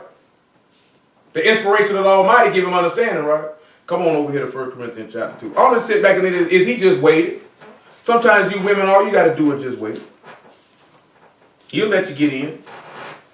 You know what I'm saying? TV reddish. She can't hold back. Y'all made in heaven. Mm-hmm. That match made in heaven, nigga. And what you match made in? Nigga. We ain't talking about me, we talking about you and your woman. I'm talking about you though. Yeah, we talking about you and your woman. You said your woman, she made what? Picture perfect, nigga. Yeah, you said that the other day. That ain't got nothing to do with that. Yeah. And it fits perfectly. She Yep. you with help. In a vagina. Yeah. Dwight over here talking about T. Say you with me. You me with hair and a vagina. She ain't flies me though. No comment on that. No, you got no comment. Yeah, no comment. Don't want to say she is, don't want to say she ain't. Because either way, I'm going to lose. Because my woman's right here. How you gonna lose? All Fly is talking about is your apparel. Yeah, I don't think. I'm saying, hey, I don't think she flies me. Hey man, that's how you supposed to feel. Absolutely. You don't feel like nobody flies you. No, I seen some niggas like, hey, boy, you doing your thing there, sir. Yeah, you doing your thing, but I'm fly, nigga. You know what I'm saying? I can't say I'm fly. We on equal footing. No, nigga, I'm fly. I tip my cap to you. I feel like that on every occasion, nigga. No matter what, nigga, I be dressed like this, nigga. I'm No, fly. you don't I'm feel like that fresh, occasion. I know on occasion you don't feel like that. When that is. The shirt, man. The shirt. Oh, that little Hines shirt? No. Yeah, you buy? No. That is the only occasion. I give no. you that. No. You know what shirt. Lil No. Muffin know what shirt. Man, nigga, that shirt, nigga, can't nobody touch me with that shirt, nigga. What you mean? I put that shirt on, Hey, boy. man, check this out. Y'all willing, y'all alive. When his birthday come in February, and that nigga pulled out that god-awful shirt, Nigga, please. I'm telling y'all, when that nigga pull out that god-awful coochie shirt, y'all don't lie to this nigga and tell him he fly now. Boy, Y'all hear me? Woo, woo. Any of y'all ever seen that god-awful coochie shirt? Nigga, just go on my Instagram or Facebook. You talking about that's his birthday shirt. That Birthday thing's shirt. supposed to be killed. Well, it is, yeah, 2 sizes too big, nigga. The shirt too big, it's bright enough to blind Ray Charles and Stevie Wonder at the same time. That's why my birthday shirt, nigga, get a fresh. Guess what? Nigga. And the only reason why he wear it because his mama gave it to him. Ain't right. I'd have turned around and gave that shirt right back to him. Better receive it. That shirt fly, nigga. Use it here. Well, that shirt god awful. First Corinthians chapter 2 You now. wearing pink pants. You gonna talk about my shirt? Verse 10. Hey, I can wear salmon colored pants and I pull it off No, flawlessly. now it's out. Well, actually, the color is Nantucket red. Yeah, over there, that nigga. Pink. Nantucket red. Call it what you want, nigga. Nigga is red and white, nigga, which is pink. Guess what though? I'm fly enough to do it. Yeah, likewise with my shirt. That shirt ugly, boy. Yeah, I hear you. So them pants. That shirt ugly, boy. Yeah. I'm gonna make sure everybody see a picture of that shirt. They gonna be like this here. I can't see. They say you wear that. There's a reason. I'm gonna tell you something. There's a reason why you only wear that shirt once a year, man. There's a reason. Because it's too big. No, because you don't want to be seen in public in that thing. No, that's too bright for me though. I really don't do that. I'm not that type. Nobody on earth does it. I don't. No, I'm saying like actually people. A lot of people draw like that type of attention. Draw to themselves. That shirt I ugly. don't wear shirt. I don't wear stuff like that. It ain't even about the brightness. That brings a lot of attention to That shirt ugly. It's a flashy shirt, man. And it's ugly. 1 Corinthians chapter 2:10. You the hater. No, that shirt ugly. Yeah, I hear you. I mean, I don't care. It doesn't matter who owned it. My statement still stands. Yeah, but you still hating. You hating on the shirt. No, I dislike the shirt. But Elohim have revealed unto us by his Ruach. For the Ruach search all things, yea, the deep things of Elohim. For what man knows the things of a man, save the Ruach of man? Ain't that what he just said in Job? Which is in him. Even so the things of Elohim know no man, but the Ruach of Elohim. Now we have received not the Ruach of the world, but the Ruach which is of Elohim, that we might know the things that are freely given unto us of Elohim. Which things also we speak, not in the words which man wisdom teach, but which the Ruach HaKodesh teach, comparing spiritual things with spiritual.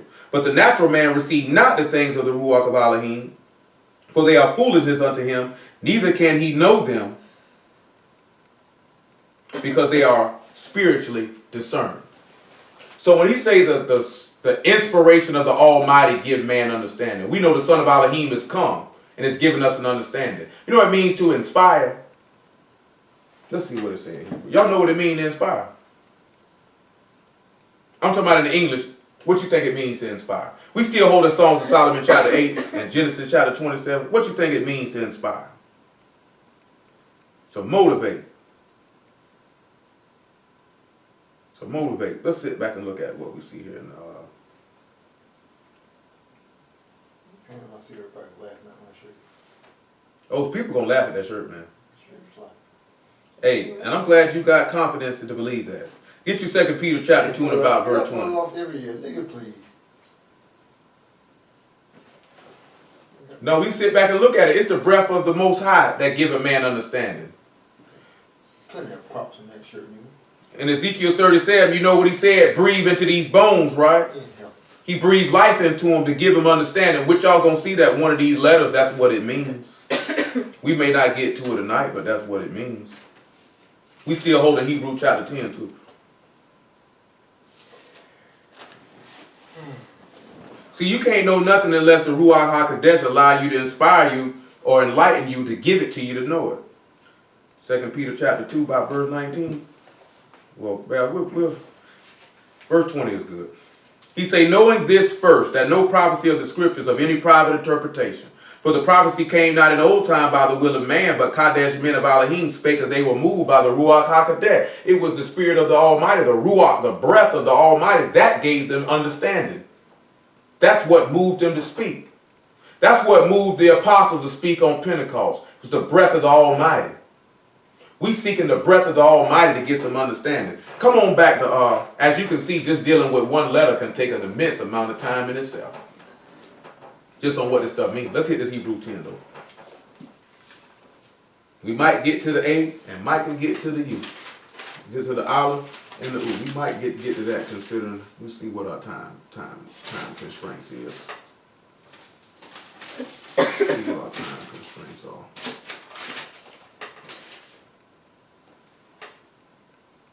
Hebrews 10 and about 7. He say, then said I, lo, I come in the volume of the book. It is written of me to do thy will, O Elohim. Above, when he said, sacrifice and offering and burnt offerings and offering for sin, thou would not, neither had pleasure therein, which are offered by the Torah. Then said he, lo, I come to do thy will, O Elohim. He take away the first, that he may establish the second. By the which will we are sanctified through the offering of the body of Yahushua HaMashiach once and for all. What do you think this means when he say he take away the first to establish the second? First covenant. That too, but I'm talking about considering what we're looking at right now. What you think, Corey? What y'all think, gentlemen? He take away the first to establish the second. Think about it now. Adam. Take away Adam. That's it. I'm talking about that's pertaining to the covenants. I'm talking about what not even just the goats. We looking at Genesis chapter 27, right? Oh, take away the firstborn. Take away the firstborn, which is Esau, to establish the second, which is Jacob. Which is eternal because the promise is given to him. You got to remember, right? He say, at sacrifice and offering I would not, I prepared a body for you. She's telling him, go get 2 kids to establish the secondborn because Esau is the firstborn. So we look at Esau as being the first covenant. Because what was Esau? He was carnal, he was fleshly, right? The first covenant couldn't benefit us according to the flesh. You know what I'm saying? Couldn't give us what we needed. So I had to take that away and establish the second. Because what did he end up giving the second? He gave him the blessing that sanctified him, right? Because what did he give him? He gave him the dew of Shamahim, right? If he gave him the dew of Shamahim, we know the dew of Shamahim is representative of what? The Ruach HaKodesh. So I take away the first to establish the second. He said the elder shall serve the younger. Remember, Rebecca catch wind. She's already told who gets it. So what's she going to do? Let me take away the first to establish the second. Same thing, ain't it? Come on back to Genesis 27.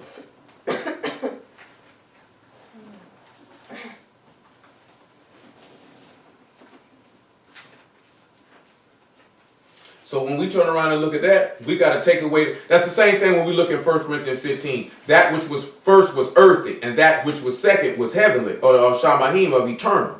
So that's what we sitting back looking at. We need to take away the first to establish the second. The first Adam was earthly. The second Adam was of heaven. What y'all saying? What y'all saying wasn't wrong. It just wasn't what I was looking for in that particular instance. What I was referring to. Because what you said about Adam ain't wrong. What Stanley just said about the covenants was wrong. It's the same thing you said. Because Ruach HaKodesh is the second covenant. That's not wrong. You know what I'm saying? But we narrowing it in to sit back as we can look at Jacob and Esau being representative of the first and second covenants. One was carnal, one was spiritual. One ended up becoming what? Yasharal, he that rules with El and man and has prevailed. Right? The second covenant allowed us to prevail to overcome death, where we would be sanctified once and for all through this one body, which we sanctified through what? These goats. This savory meat which is going to be offered that I can bless you before my death is going to sanctify you once and for all. So guess what that ties back into to what we're looking at with the yard? Dead. Because thou shalt live with my dead body. Eat this here because you say I was alive, I was dead, and I'm alive forevermore. To make 2 goats for savory meat, so your father can bless you, and I will make you a body which they will eat as savory meat, so I may bless you with the eternal gift of the Ruach HaKodesh for eternal life. And the way I'm going to be able to do that is I'm going to have to reveal my arm. This is the first letter in Yah's name, the Yod. That's the first thing we look at. We ain't even going to look at the A and the D because that's a whole nother thing in itself. That's probably all we're going to deal with in his name is the Wado. You see how he say he came in his father's name? So if he came in his father's name, guess what that means he did? All the things that's in that yard, he got to do that. We'll take our time. We won't get to his whole name.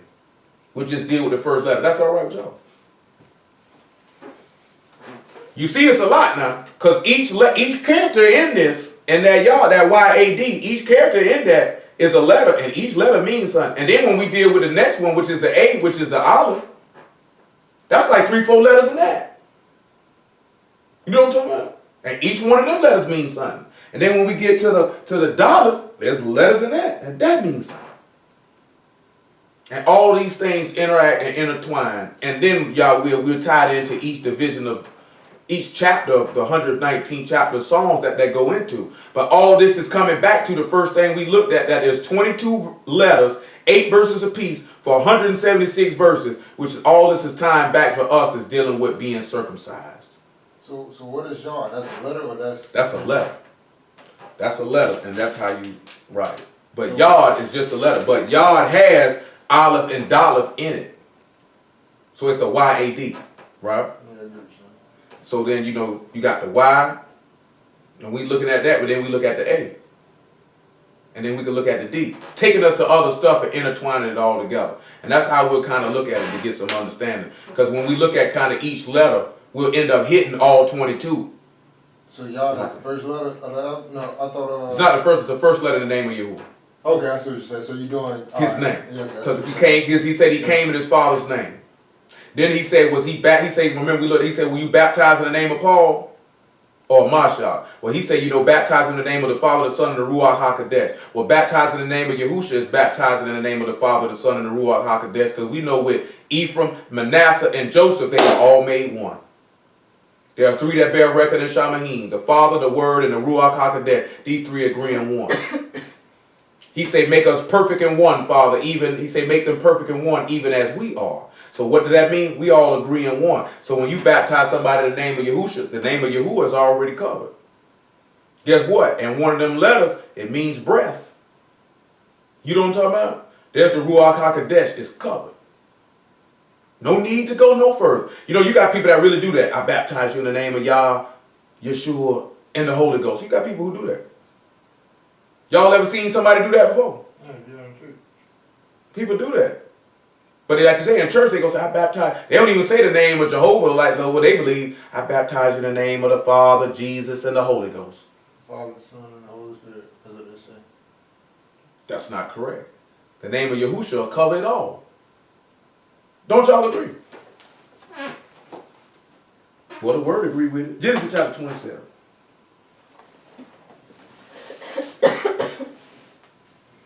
Excuse me. Where we at? About verse 9. Say, go now to the flock and fetch me from thence 2 good kids of the goats. I'll make them savory meat for thy father, such as he loved. And thou shalt bring it to thy father, that he may eat, that he may bless thee before his death. Jacob said to Rebekah his mother, behold, Esau my brother is a hairy man, and I'm a smooth man. My father peradventure will feel me. And I shall seem to be to him as a deceiver, and I shall bring a curse upon me and not a blessing. And his mother said unto him, upon me be thy curse, my son. Only obey my voice and go fetch me them. And he went and fetched them and brought them to his mother, and his mother made savory meat such as his father loved. Rebekah took goodly raiment of her eldest son Esau, which was with her in the house, and put them on Jacob her younger son. And she put the skin of the kids of the goats upon his hands and upon the smooth of his neck. And she gave the savory meat and the bread which she prepared into the hand of her son Jacob. So you see that he put that smooth stuff where? He put the yard on his hands. Or put the goat hair or the goodly raiment on the yard or his hand. Now when he put this on it, when she does this here, she put this goodly raiment on him, what does he end up getting? He ends up getting the blessing of the firstborn. You see she got savory meat and bread, and then they sit down with a cup, and then Isaac even drinks and all.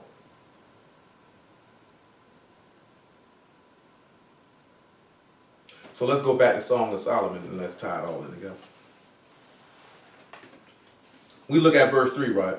Because we already looked at verse 2. I would lead thee and bring thee into my mother's house. Who would instruct me? I would cause thee to drink of spiced wine, the juice of my pomegranate. Well, the Mashiach say, take up your state, your affliction, and follow me. Did he not lead his apostles? into Jerusalem and told them what to do and caused them to drink of his spiced wine? Did he not cause them to drink his blood? So let's look at the next thing in the 3rd verse. His left hand should be under my head, and his right hand should embrace me. I charge you, O daughters of Jerusalem, that you stir not up nor awake my love until he please. Who is this that come up from the wilderness, leaning upon her beloved? I raised thee up under the apple tree. There thy mother brought thee forth.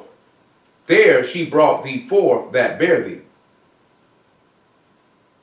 What you think that'll mean by who is this that come up from the wilderness, leaning upon her beloved?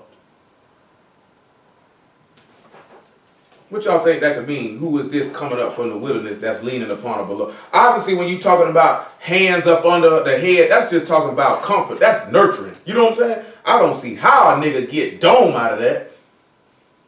I don't see how you get oral sex out of that. How is that possible? Nigga want some talk, that's all. Absolutely, sir. What's that? If the nigga want some talk, that's how they get it.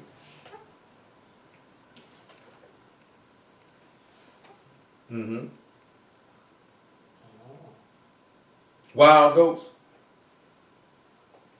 coming out the wilderness. Even when you look at the scapegoat, where you sunk the scapegoat at? Into the wilderness. Or you sunk the scapegoat into sin.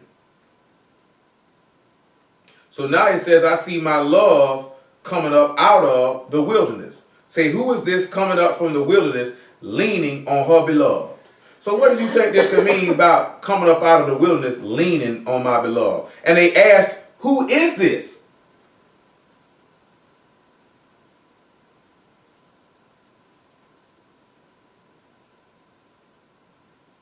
When the Mashiach rose from the dead, was there anybody leaning on him?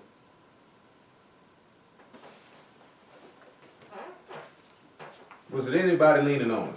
Y'all should know who that is.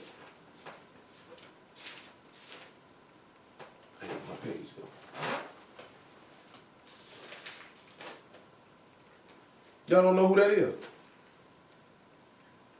It wasn't Mary. Who was leaning on his breast when they were sitting down eating? That was Timothy, Huh? That was Timothy, wasn't That was John, it? the disciple whom he loved.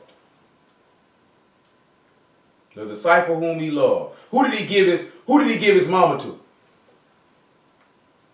He gave her to John, the disciple whom he loved. So when you look at this Songs of Solomon, let me get it back here, please. When you look at this Songs of Solomon, we always have a hard time getting what I want. When you look at the Songs of Solomon, who is this that come up from the wilderness, leaning upon her beloved? I raised thee up under the apple tree. There thy mother brought thee forth. There she brought thee forth that bare thee. Who gave birth to Hamashiach? Jerusalem gave birth to Hamashiach. Come on over here to Galatians chapter 4.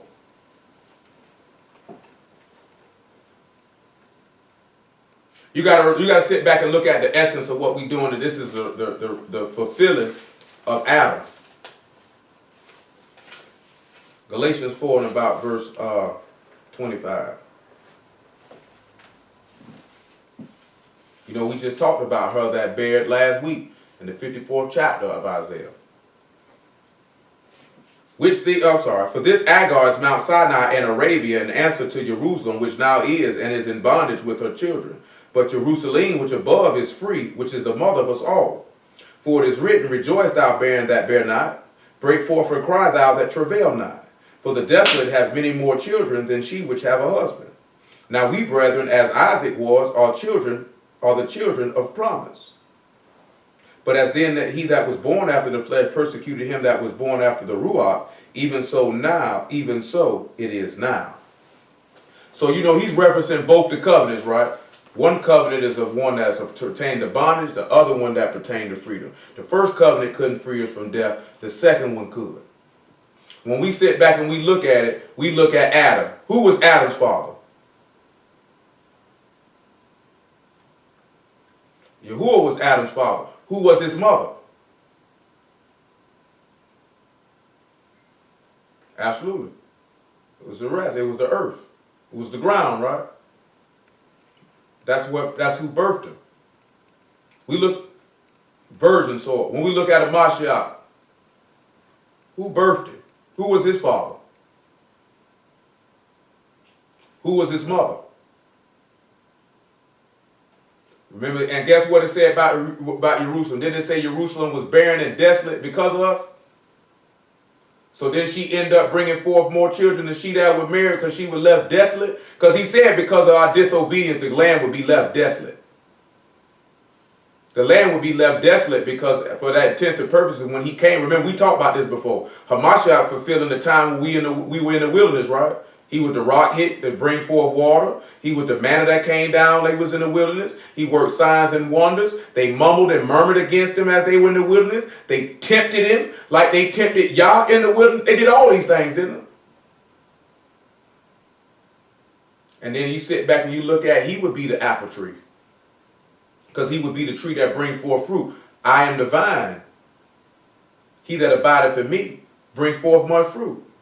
So when we see him arise, they sat back and seen this man coming up out of sin. He say, and I see the woman who birthed you. We got to understand Jerusalem birthed him. We'll sit back, that's his mother's house. That's what we sitting back, we lead. He's instructing us to lead us back to that place. You know, you see that in Isaiah 35:8, right? He said there's a highway there, it shall be called the way of Kadesh, and the unclean shall not enter therein, which will lead us back to Zion, which is Jerusalem. That's what we seeking to get back to. Ain't that's where everybody want to be?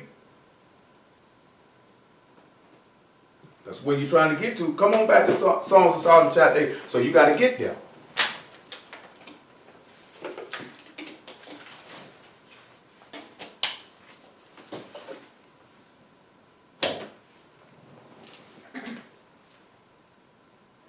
So we look at verse 6, right? Listen what he tell you. Set me as a seal upon thine heart, as a seal upon thine arm. For love is strong as death. Jealousy is cruel as the grave. The coals thereof are coals of fire, which have a most vehement flame. Many waters cannot quench love, neither can the floods drown it. If a man would give all the substance of his house for love, it would be utterly contemned. What would y'all take from that when you hear that? Or what he's trying to tell you? Set a seal upon thine heart. Set a seal upon thine arm. Love is strong as death. Jealousy is cruel as the grave. He said, the coals thereof are the coals of fire, which have a most vehement flame.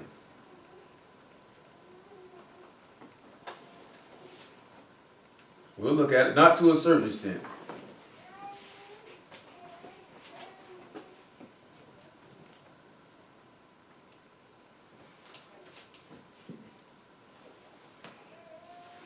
Well, we already read in Hebrews 10 about how he said the law was in his heart.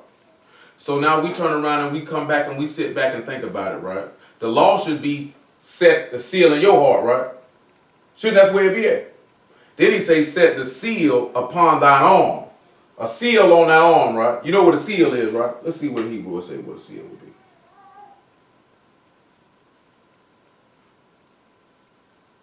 be. It would be, yeah, absolutely. In Hebrew, the word for seal is katan, which means seal, signet, or ring. Signet ring. Now, what you think was sealed on his arm? Basically, the seal is a sign of something, right? To prove that I was here, right? That this was written, I wrote this. Mm-hmm. Let's look at Yukonon chapter 20, about verse 27. Huh? Something that really certifies it. Certifies it. Let's look at about verse 27 of John chapter 20, and look what he tells us. Well, I like them concentration curls, though. Yeah, they get that peak. Yeah, like that. Not only that, like I can see it start separated a little bit. Well, it wouldn't come from that. That's what I was seeing though when I was doing it. It separate that short head. 20 and 27. Then saith he to Thomas, reach hither thy finger, and behold my hands, and reach hither thy hand, and thrust it into my side, and be not faithless, but believing. And Thomas answered and said unto him, my master and my Elohim. Yahushua saith unto him, Thomas, because thou hast seen me, thou hast believed. Baruch are they that have not seen, and yet have believed. Many other signs truly did Yahushua in the presence of his disciples, which are not written in this book. But these are written that you might believe that Yahushua is the Mashiach, the son of Elohim, that believing you might have life through his name. His name is Yahushua, right? He came in his father's name. Do you not realize when he set a seal on his arm, knowing that Yod means arm, that when he showed him his hands, he showed him the seal? He said, you engraven upon the palm of my hands, I'll never forget thee. The seal of the covenant is right there on his hands. Y'all understand that? Does that make sense though? Absolutely. And what we just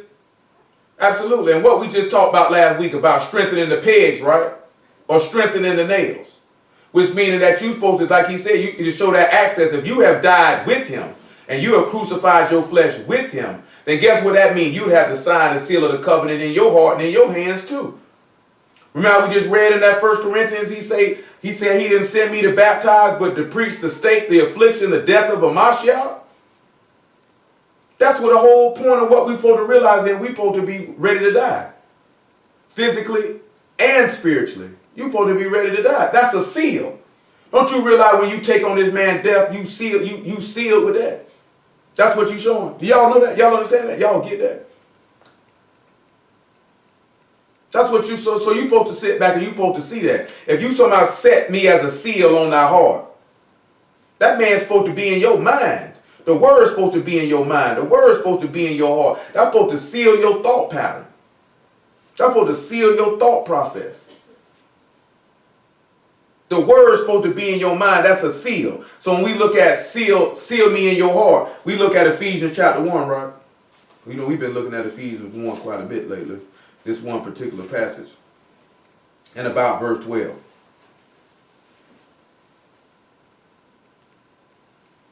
And it says that we should be the praise of his esteem who first trusted in the Mashiach, and whom ye also trusted after you heard the word of truth, the gospel of your salvation, and whom also after that ye believed, you were sealed with the Ruach HaKodesh of promise, which is the earnest of our inheritance unto the redemption of the purchased possession unto the praise of his esteem. Just like we read in Exodus 15, his arm purchased.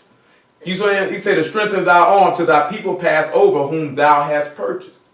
Well, he purchased you, showing you that seal. Remember, we just talked about that, right? Seal of the evidence, right? And all that type of stuff. Don't you realize them holes in that man's side, in his hands and in his feet, is certification of the seal that he bought that? This is my receipt. And then you sit back and look at the word being sealed in your mind, or the Ruach HaKodesh being sealed in you is your receipt. This is how you would know if you were righteous before Yah, because you would actually live how you're supposed to live. Get 1 John chapter 3, since I said that.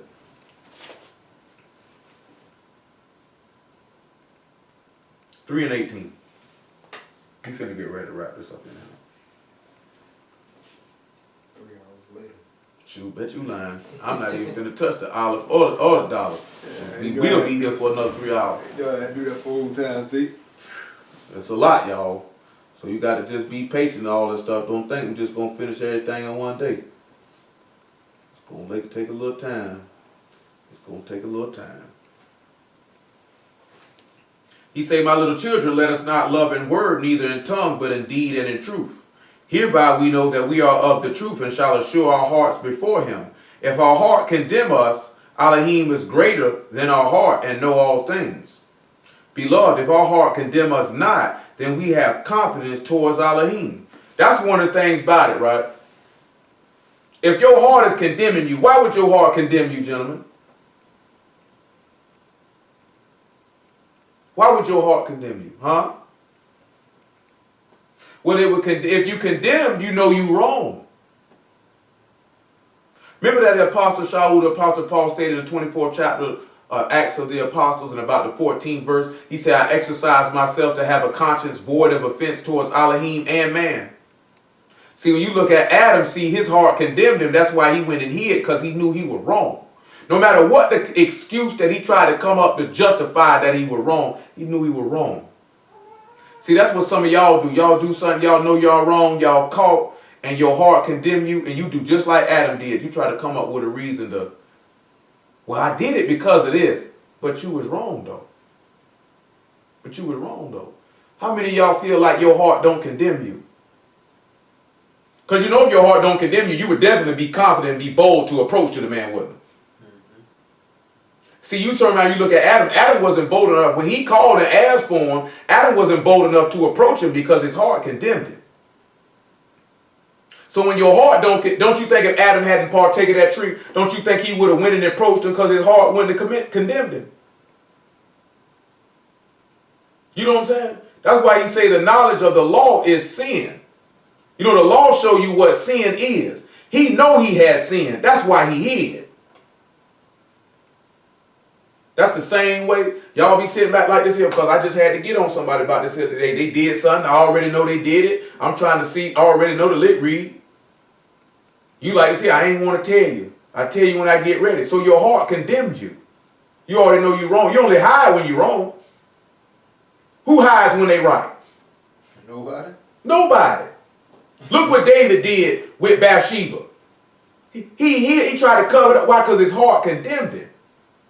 That's why when Nathan the prophet came and told him that story, he said, that man should surely die. He said, that man is you. He said, oh boy. Because he tried to hide it. You know what I'm saying? When you try to hide something, that's because your heart condemns you. You know what I'm saying? You know you're wrong.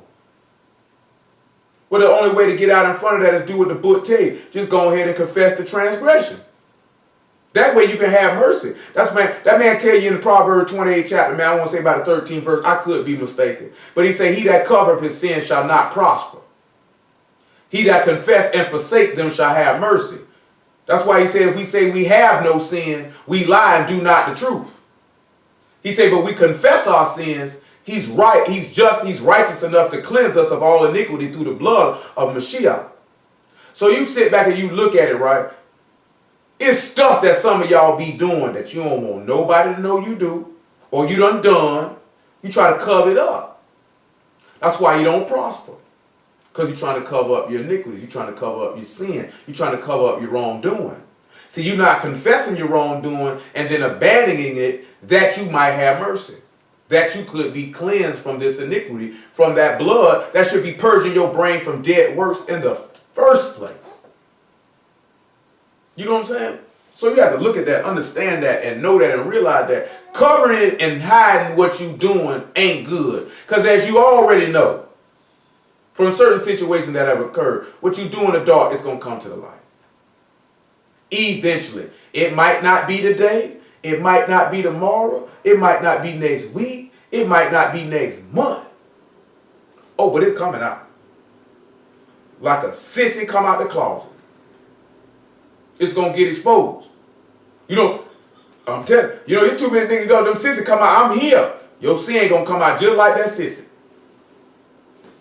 And you know how everybody be looking when that sissy come out the closet? This nigga here. Everybody in the house looking crazy. And guess what? That's how it's going to happen when your sin come out. Everybody going to be looking crazy. This wicked nigga right here. I can't believe you did that. Some of that just happened with some of y'all. Some of y'all got outed on some of the stuff you were doing based on something that was said about somebody. Whether it was true, whether it was not true, whether it was the whole story, whether it wasn't the whole story. That wasn't even the point of the issue. That man had to use that for you to get to bring out what you had been doing. And what somebody else had been doing. He had to use that for that. But y'all don't even sit back and realize, y'all don't even see the domino effect of that particular event led to the events that led to the reason why we had to deal with the matter we just talked about last week coming out. A domino effect of events which led that to happen. Because if certain things didn't transpire, that don't even happen. That conversation we had to deal with last week don't even happen. The information that came from out of why that conversation even had to be had is not even brought forth. We would still be ignorant of it till this moment. Still would not be aware that these things had even been said. You know what I'm saying? So it don't, whatever you, that man say, whatever you say in private, it's going to be screened out on the housetops. Whatever you do in the dark, going to be shown plain in the open. Nobody is exempt from that. Guess what? When some of y'all were little and you was in the back room playing with yourself and you ain't thought nobody knew, somebody walked in the room and caught you. And you sitting there looking like this here. What you doing, boy? You got caught. You know what I'm talking about? You was smoking weed, drinking liquor. You think ain't nobody of your people were gonna know? Mom Dukes found the bomb under the bed, in the closet.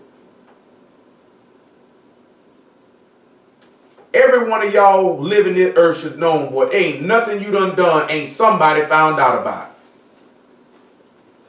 Is there something any of y'all done that don't nobody know you did it? When I say nobody, meaning not another person. Somebody know you did it. You know why you know somebody? Because somebody seen you or you told somebody. Somebody know. It's very few instances where somebody done did something don't nobody else know walking that you did it. You know what I'm saying? And you hope, like, some of y'all done did stuff and you be around niggas, you be like, I hope that nigga don't expose me. Some of you niggas used to be booty blowers when you was in the world. You don't want no woman walk around. Some of y'all be around here looking shame, boy. Y'all already know, boy. Woman get mad with you been done some old freaky stuff with her, she telling everybody. Y'all getting all, that's why you blew my booty, nigga. Oh, man, boy, you live like that? Gotta sit there with that. Now you sit there looking crazy. Gotta sit there with the button face. You know what I'm talking about? He used those terms. I'm telling you, I done seen that. I always think about this right here because it's hilarious to me. Cuz ain't nobody know, everybody ain't know this girl was smoking crack. So when she come in there, when her boyfriend came in there, Kia smoked crack in a Sprite can right in front of me.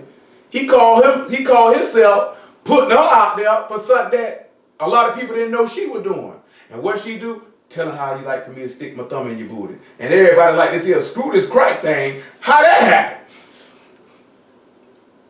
Because you come in the house trying to expose her. And guess what? You forgot about you were doing things with her that you ain't want nobody to know. And guess what she just did? Put it out there. But at the same time, I'm using the instant because I remember, because it was hilarious to me. I can see it right now. It was the funniest thing ever. I was high too. You know what I'm talking about? Sitting in my homegirl house. I've been hustling all day long, you know, just taking a pause for the calls. Smoke me one. Sitting in there chilling, and he just busting the door with that.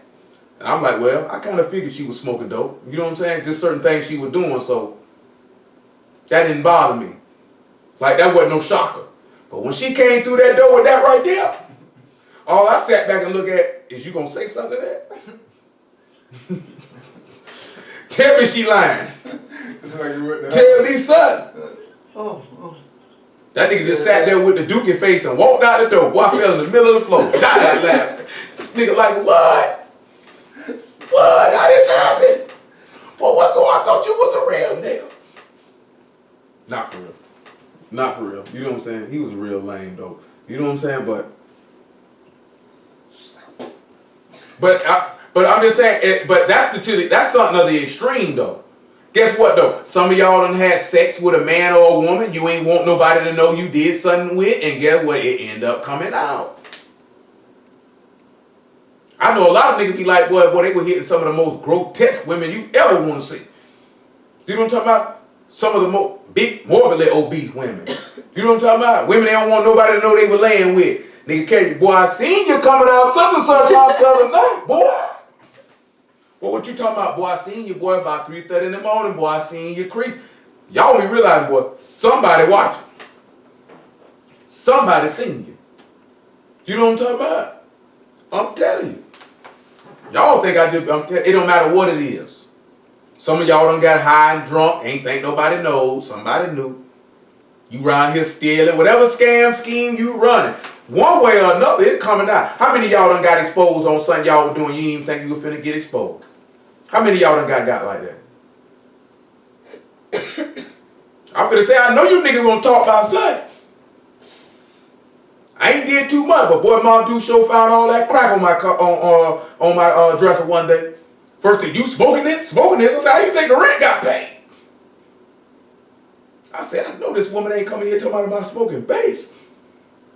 Nigga say, well, you think the rent? This nigga say smoking of all the things. You know what I'm saying? What?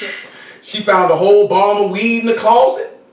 You think you got it? I think I got about the quarter-pound of weed tucked all decent, hid decent. Nigga, this thing lighting up the whole house. She in there like this. What is that smell? Boy, I walk in the house, boy, the weed just laid out right here. So what that is? Oh, I said, boy, I'm finna smoke that. That's all me right there. Let me get that. You need to be messing with that. That personal. I'm finna bam every gram of it. But I'm like, listen, I'm finna smoke that. You know what I'm saying? I ain't telling no glaucoma nothing. I smoke on general principle. I'm finna smoke that. Ain't even no hot cap. I ain't hot cap with mine. I smoke. I like to smoke. But it's a fact that I think I'm hiding. Hey, it do help now. Well, I can't tell you that it didn't help mine. I was still blind. But I'm thinking I'm hiding this though. You know what I'm saying? What Mom do found that. Just like this here. For a good long time, I thought them people ain't know I was stealing from KFC. Boy, my homeboy came and told me, the manager say, I know it's still money, but I can't afford to fire his tail. Well, let's crank it up a notch then. You know what I'm talking about? Well, if you know I'm doing it, shoot, what's the sense of hiding it? You know what I'm saying? But you think you hiding. You think nobody don't know. But they knew though. Guess what? Some of y'all done cheated on people creeping, thinking they ain't thinking you, oh, they don't know I'm sleeping around. Well, he know you got a penis in your mouth. You know what I'm saying? She know you got a titty in your mouth that ain't hers. You know what I'm saying? She know. He know. I'm being for real though. Any of y'all ever been cheated on before? You knew before you knew they were doing it, didn't you? Before you actually busted them out though, didn't you? You already knew. That's why I go back to what I was telling you. You don't need nobody to tell you. Just like this here. Hamashiach already knew Judas was going to betray him. What I need a nigga to tell me he going to do it for? Nigga already know what you finna do. So I don't need to hear you say, like he said, one of y'all going to betray me. He said, is it me? He said, nigga, you said. I just put it out there. You volunteered. I already know it's you. I don't need you to tell me, yeah, nigga, I'm finna betray you, nigga. And what? I don't need you to tell me that. I already know what you're going to do.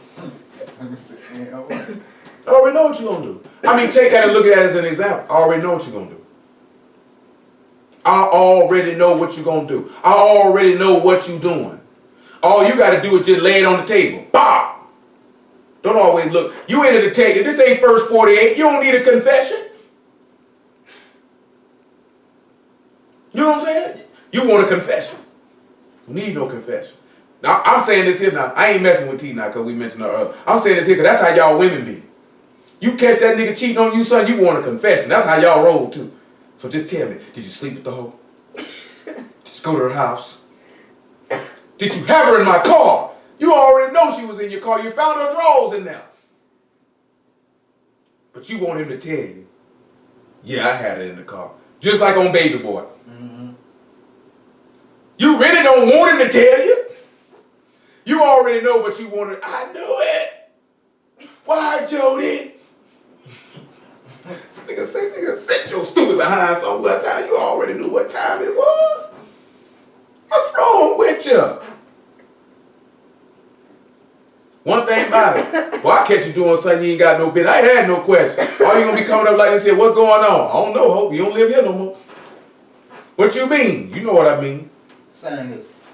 Straight up, you already know it. Like I said, I'm gonna tell y'all something. Cause one of the guys said like, boy, if I come tell you, boy, you got something you want to tell me, that mean I already know. And I want to see if you gonna be real enough to tell me.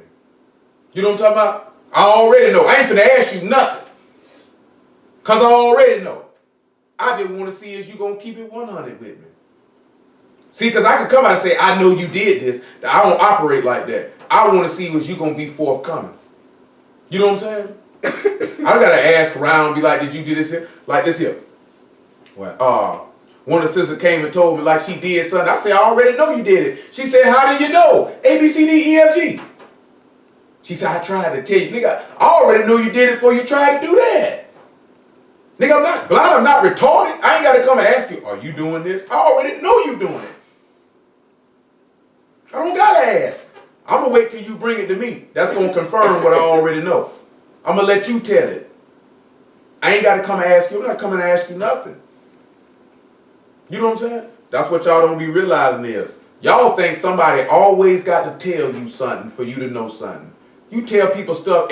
I'll end it with this. Pimp C say, I ain't got to expose these niggas. They expose themselves every day. You know, you ain't got to expose no punk. That's what he was talking about.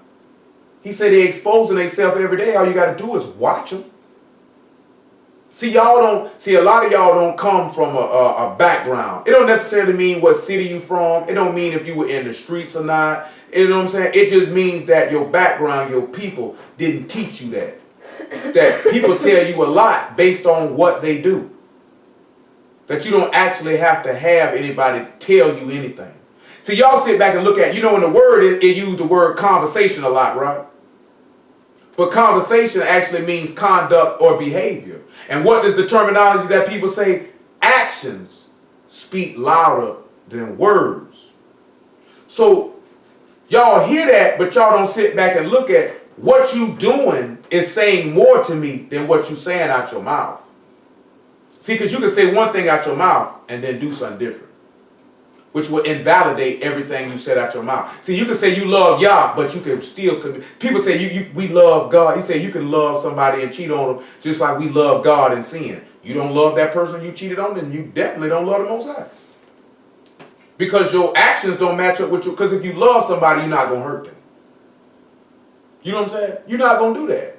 That don't mean that you're not going to butt heads, but you're not going to intentionally hurt them. You know what I'm saying? See, I was always of the mind, if I was with a woman and I felt like I was going to sleep with another woman, I just would break up with that woman first. You know what I'm talking about? Because if I've looked this woman in the face and told her I loved her, then how could I go have sex with another woman? There's no way I could have loved that woman and went to did that because I knew that that would hurt her. You know what I'm saying? When we look at Yah never did nothing to us to hurt us. Anything that we did, came on us because of our behavior. As a people and individually. You know what I'm saying? He said, I set my love on you. So if I set my love on you, why would I want to hurt you? You know what I'm saying? See, a lot of y'all, you say you love people, but you don't. Because your action, how you love somebody and you go sleep with somebody else? How's that possible? I don't understand that. You know what I'm saying? Boy, I done been with a woman, had opportunities to do that. She wouldn't have known. I still didn't do it. Because I looked that woman in her face and told her, you know what, I love you, and I'm not going to do that. So if I look that woman in the face and tell her that, how could I turn around and go do that? But you know what the average man say? Well, I can do that, then she ain't going to know about it. You don't love that woman. You don't love that woman. Now, if you ain't never told that person you love them, oh, well, that's just my girlfriend, I like her, and I'm not saying go do that, but I don't think that would hit as hard. It would still hurt that woman. You know what I'm talking about? But you didn't tell that woman you loved her, though. See, a lot of y'all throw that word around loosely. I love him. I love her. Nah, nigga, your loins on fire. You know what I'm saying? That's what it is. Your loins are on fire. You don't really love that person. You know what I'm saying? That's how y'all get caught up in stuff. That's why I mentioned that stuff with the movies, especially love stories. How the stories are the same. They give you a false sense of what love is, and that's especially with young women. That's what they chase after. A lot of them want that Prince Charming and that hero. I remember T, she say, you don't drop everything for me, because that's TV, nigga. If it's not an emergency, what I'm going to drop everything for you for? Like I'm just supposed to stop doing what I'm doing because you called. Nigga, that's not reality. Now, if there's an issue, you call me, one of our kids sick, I'm here. I hurt myself, I'm here. You just want to talk, you can wait. You know what I'm saying? Or you just like I said, that can wait. But y'all see that on them TV shows, or you have, like I said, some men are different. Me, myself, I'm like I said, you's a straight, square, and lame in my opinion. Just my opinion. You know what I'm saying? That don't mean that got to be y'all. It's just my opinion. Nigga is straight lame if you just running every time a woman say move. You is a buster. You know what I'm talking about? How you just drop everything, goes cold running? Special? No, sir. No, sir. Boy, when I was hustling, I dealt with a particular woman. I love that woman. She was like this here. What you doing? Selling dope. She already know. I'm going to leave him alone. Because whatever it is, if it's not an emergency, he ain't coming. You know what I'm saying? She knew this, so she wouldn't try me with that. So if I knew she said, I need you to come see me right now, I knew it was an emergency. You know what I'm saying? I knew if Savannah told me that it's an emergency. You know what I'm saying? She knew better than to say, I need you to come up here and see me real fast. And then she called me and asked me, what you doing? I'm working right now. 'Cause I ain't say selling dope. I'm working right now. I really would say I'm on the clock. When she hear me say I'm on the clock, she know, don't bother him then. If it's not life and death, it can wait. You know what I'm saying? Y'all look like a man supposed to just jump and move right there. Y'all get that from TV and movies, because that's what you see on TV or movies. Simp niggas that y'all done dealt with that cater to your every desire and jump and move when you want them to move. I ain't no simp. You know what I'm saying? You can wait. Is she gonna die? No. Do it got to be done? Now it's different. Like they said, hey, I need you to come over here because I need to get this done by such and such time. You know what I'm saying? There's caveats for it. But I can remember T saying that he don't drop everything for me. Show lane. Show lane. Don't look for it. Cause I ain't gonna do it. You know what I'm saying? What I look like. A lot of y'all think people supposed to did that for you? I know some of y'all women sitting there, shoot, that nigga better drop everything for me. Yeah, you probably gonna be lonely. Find your old sucker duck, nigga. Yeah, you probably gonna be lonely. Come on back over here to Song of Solomon, child, so we can get done. It's 11:40.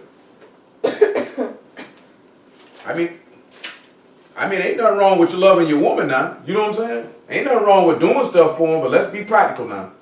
That's just not reality, man. That's just not reality. You know what I'm saying? Ain't nobody lovey-dovey all the time. You know what I'm saying? See, I'm gonna tell y'all something, right? And I mean this here, and I ain't being funny right now, I'm being dead serious. Like, what y'all heard Pale say, It's true love right there, man. how him and Tamma was, that's rare. I'm just be honest with that. That's rare. You know, they had they dust ups and blow ups from time to time, because that usually happens when you with your mate that much. But that's a different type of love when you want. Not I need my alone time, my space, or none of that. That there is nothing that you would rather do than be with your wife or be with your husband. And do everything with them. And go everywhere with them. You know what I'm saying? That's rare. You know what I'm saying? Something like that. That doesn't mean that you don't love your wife or love your husband because y'all are not like that. You know what I'm saying? But that type of love is rare. Most people don't love like that. You know what I'm saying?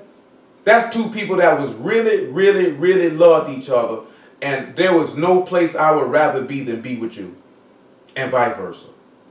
Now don't get me wrong, because Pale can tell you, and some of y'all know because Tamma told you before, they done went off on each other. They done had some dust-ups. They done had some moments where I want to choke the living life out of each other, but at the end of the day, it didn't last long. You know what I'm saying?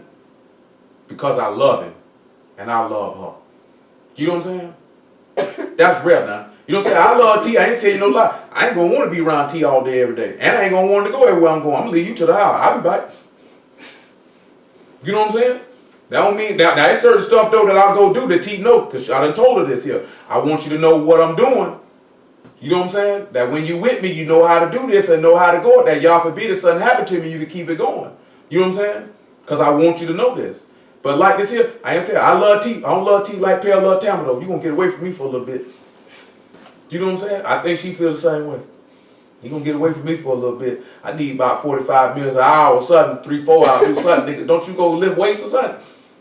You know what I'm talking about? Don't you got something to go sell? Don't you got somebody to train? Don't you gotta go jog, son? Jog for about 2 hours and come back. You know what I'm saying? Hey, I ain't mad at it.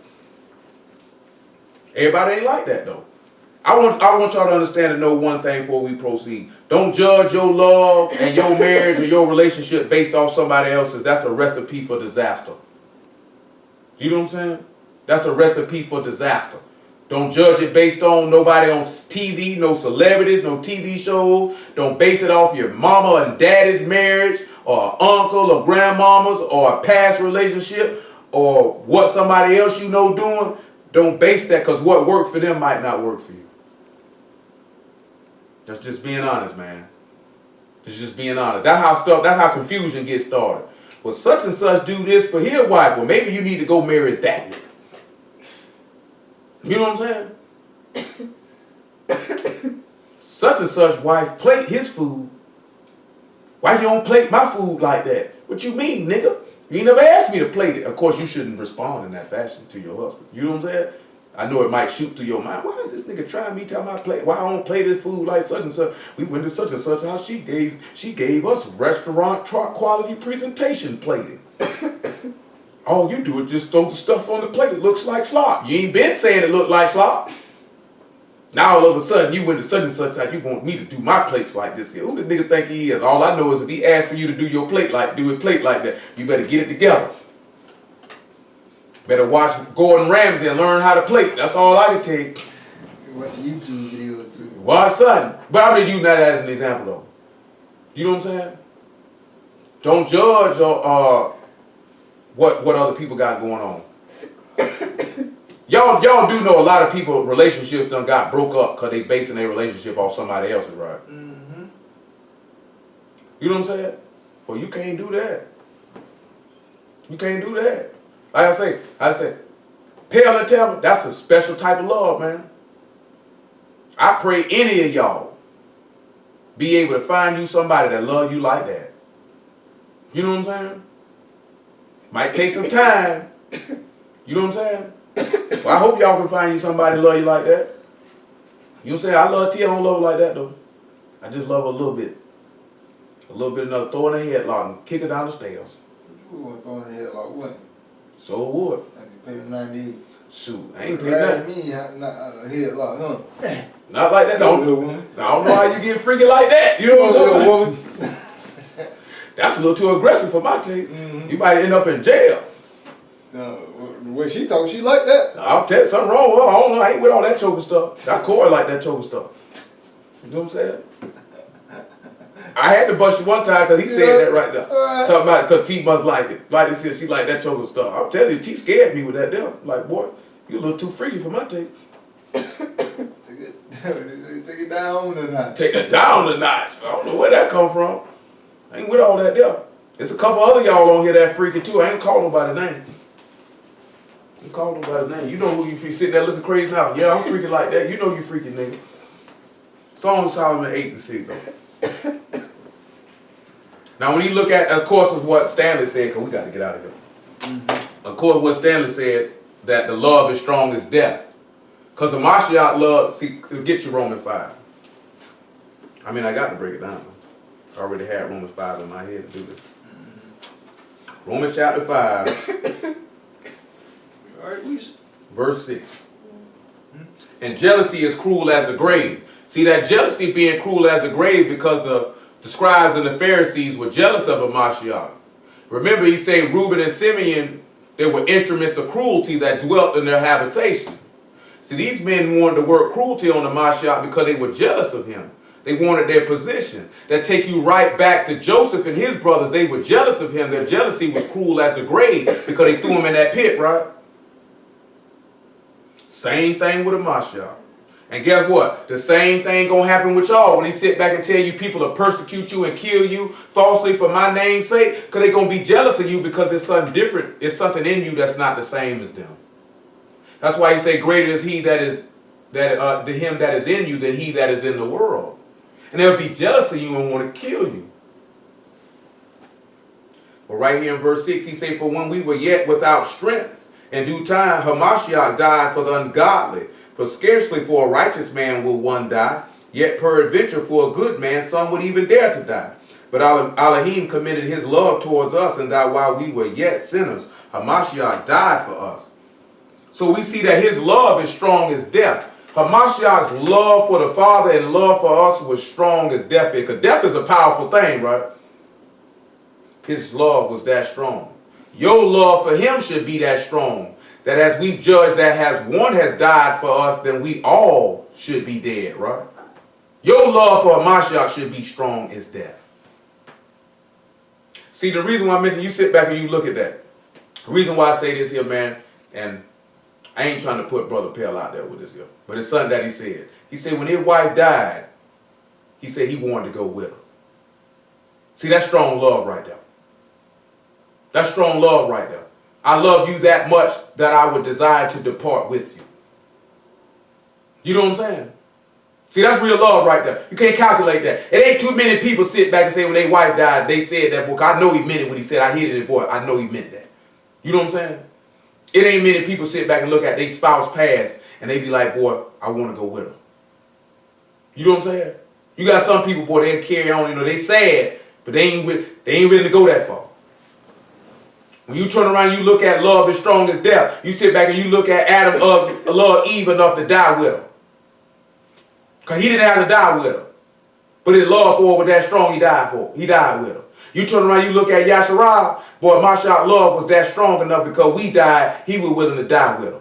That's how strong his love was. It was strong as that. You know what I'm saying? That's why he say husbands love your wives even as a Mashiach loved the body and laid his life down for her. That's the point. Boy, you got to sit back and look at, boy, you got your woman, boy, I don't even want to be here without her. You know what I'm saying? You want a woman you sit back and look at is, I'd rather go before she did. You know, I told y'all that on Wednesday, boy, them people who done died from heart attacks, boy, basically what people say died of a broken heart. Male and female, because their spouse died. You know what I'm saying? Because they felt like ain't nothing left. What? That's love right there. You know what I'm saying? See, a lot of y'all want that TV love. You want that movie love. You want them R&B records love. But that's love right there. You know what I'm saying? That's love right there. Strong as death. That's love right there. I know ain't now one of y'all sit back and tell me, boy, you done sat back at some point in your life and you felt like, boy, you love somebody enough that when they died, you like, boy, I hope I go with them. I want to go with you. I want to die with you. Take me back to sit back and look at. See, I always know I want to be able to love a woman like that. You know what? Let's go back to what Biggie said. I can't say you the name of the song because it got a cuss word in it. Oh, I know you're talking about. But in the song, he said he swore. He said, I hope we die together. Mm-hmm. You know what I'm saying? See, when you sit back and you look at that's love right there, man. That's love right there. You know what I'm saying? Romance is good. It's great. You know what I'm saying? Ain't nothing wrong with it.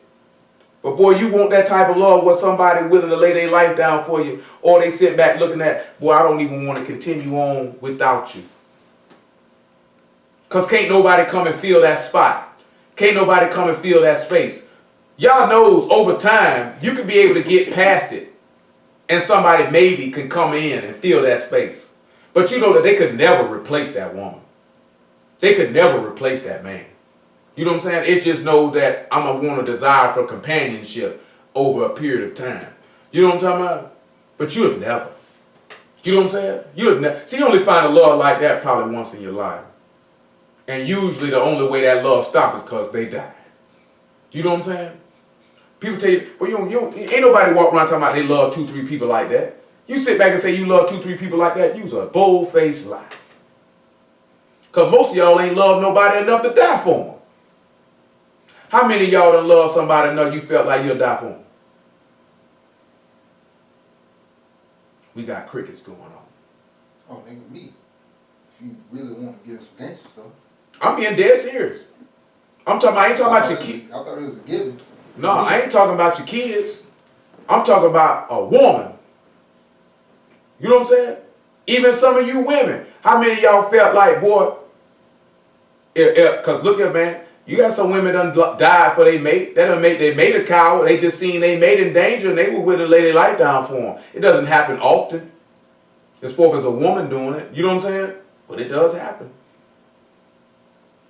No, how many of y'all be willing to sit back? You love some of you men. You love a woman enough to step in front of a car if she was finna get hit, and you'll get hit instead of her.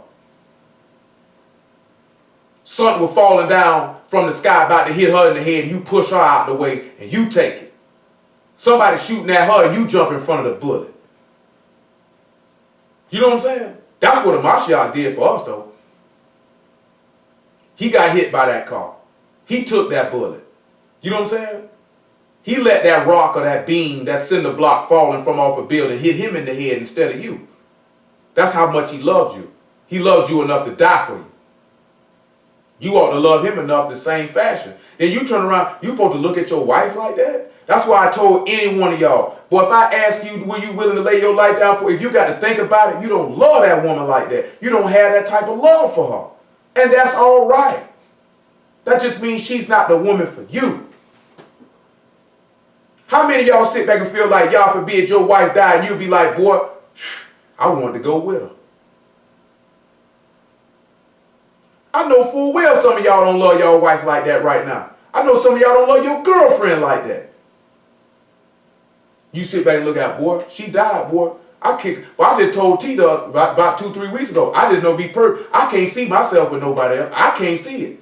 So I know full well if something that was to happen to her, we've been married for an extended period of time, I might as well leave with you. I don't want nobody else. And she knows, she did tell you that I can't see myself with another woman.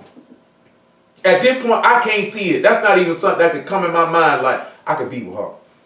I can't see it. You know what I'm talking about? So if I can't see it, you know full well I don't want nobody, and she would have died, what I'm going to do? Y'all forbid she die tomorrow, they be like this here, well, boy, I don't know, boy, we might have to fold up the tent. Because I'm going to be like, boy, we got work to do. But boy, I'm going to be like, boy, y'all, I don't know if I don't want nobody else. I just don't want to, oh, well, I got to, well, to be a pastor, you know, you got to have a wife, so I'm going to just get this woman and marry her. That means I'm just doing that just for a job. Not because I want to be with her. You know what I'm talking about? Who want to do that? Truth be told, that's not even fair to that woman. Y'all would think that'd be fair to that woman. Unless you want that. Man, look here, man. Some women that sit back there and just want somebody to love them and take care of them. But in actuality, that's not fair to that woman because you don't love her. You really don't love her. You really did that. That was really selfish on your part. You did it as a self-serving interest for yourself. Not because you had a desire, because you want to love this woman and cherish her and nurture her and provide for her and protect her and all that there. Which means the love in that relationship will never be there because it doesn't exist. You know what I'm saying? It doesn't exist. I mean, I'm not just telling y'all this to tell you this. She could tell you, go ask her yourself. I just told her that about 2 weeks ago. You gotta get all set. No, I'm being honest though. I mean, the reason being, I just told her that, and then with Pell sitting there talking about, boy, he felt like that about him. I ain't never know Pell felt like that about Tamara like that. Not like that. That's heavy right there. When they would mention what the first, that's true love right there. That's love right there. That's love right there, man. That's the same love of Mashiach had for us. That's the same love we supposed to have for him. That's what that Revelation 12 and 11 tell you. They love not their own lives to the death, because love is strong as death. I love this man strong enough to, boy, I die by that.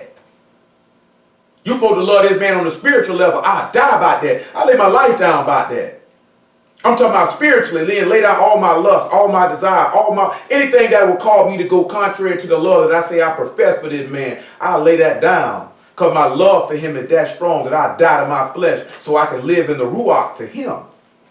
That's more important to me. You know what I'm saying? That's the mind. You know why you'll end up doing that? Because you set the seal on your arm and the seal in your heart. You know what I'm saying? You crucified yourself to the word. You let the word be laid up in your heart. Going back to what we started with. Circumcising the foreskin of your heart. Let me finish this verse 7 so we can get out. Well, these coals of fire which of a vehement flame. You know what that say? You know in Proverbs it say something about them coals of fire. You know what it say in Proverbs about some coals?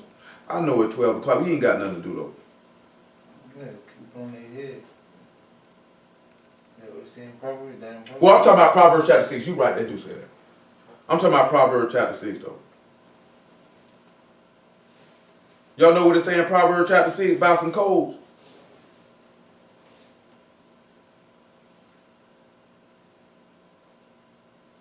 Any of y'all know what I'm talking about? Come on over here to Proverbs chapter 6 so I can get y'all done. So y'all go to bed. Do y'all feel what I'm talking about tonight? I hope so. You know what I'm saying? It's like this here, man. You know, we thank y'all because, Pell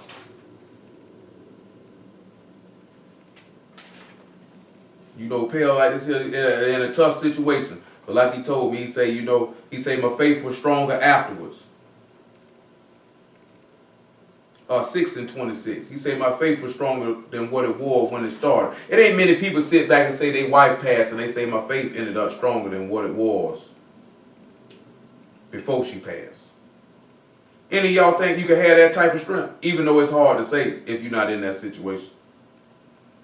But a lot of people passing, somebody passing break a lot of people's faith. You know that? I'm gonna say I hope so. I can respect that, because that's about all you can say. You know what I'm saying? That's about all you can say.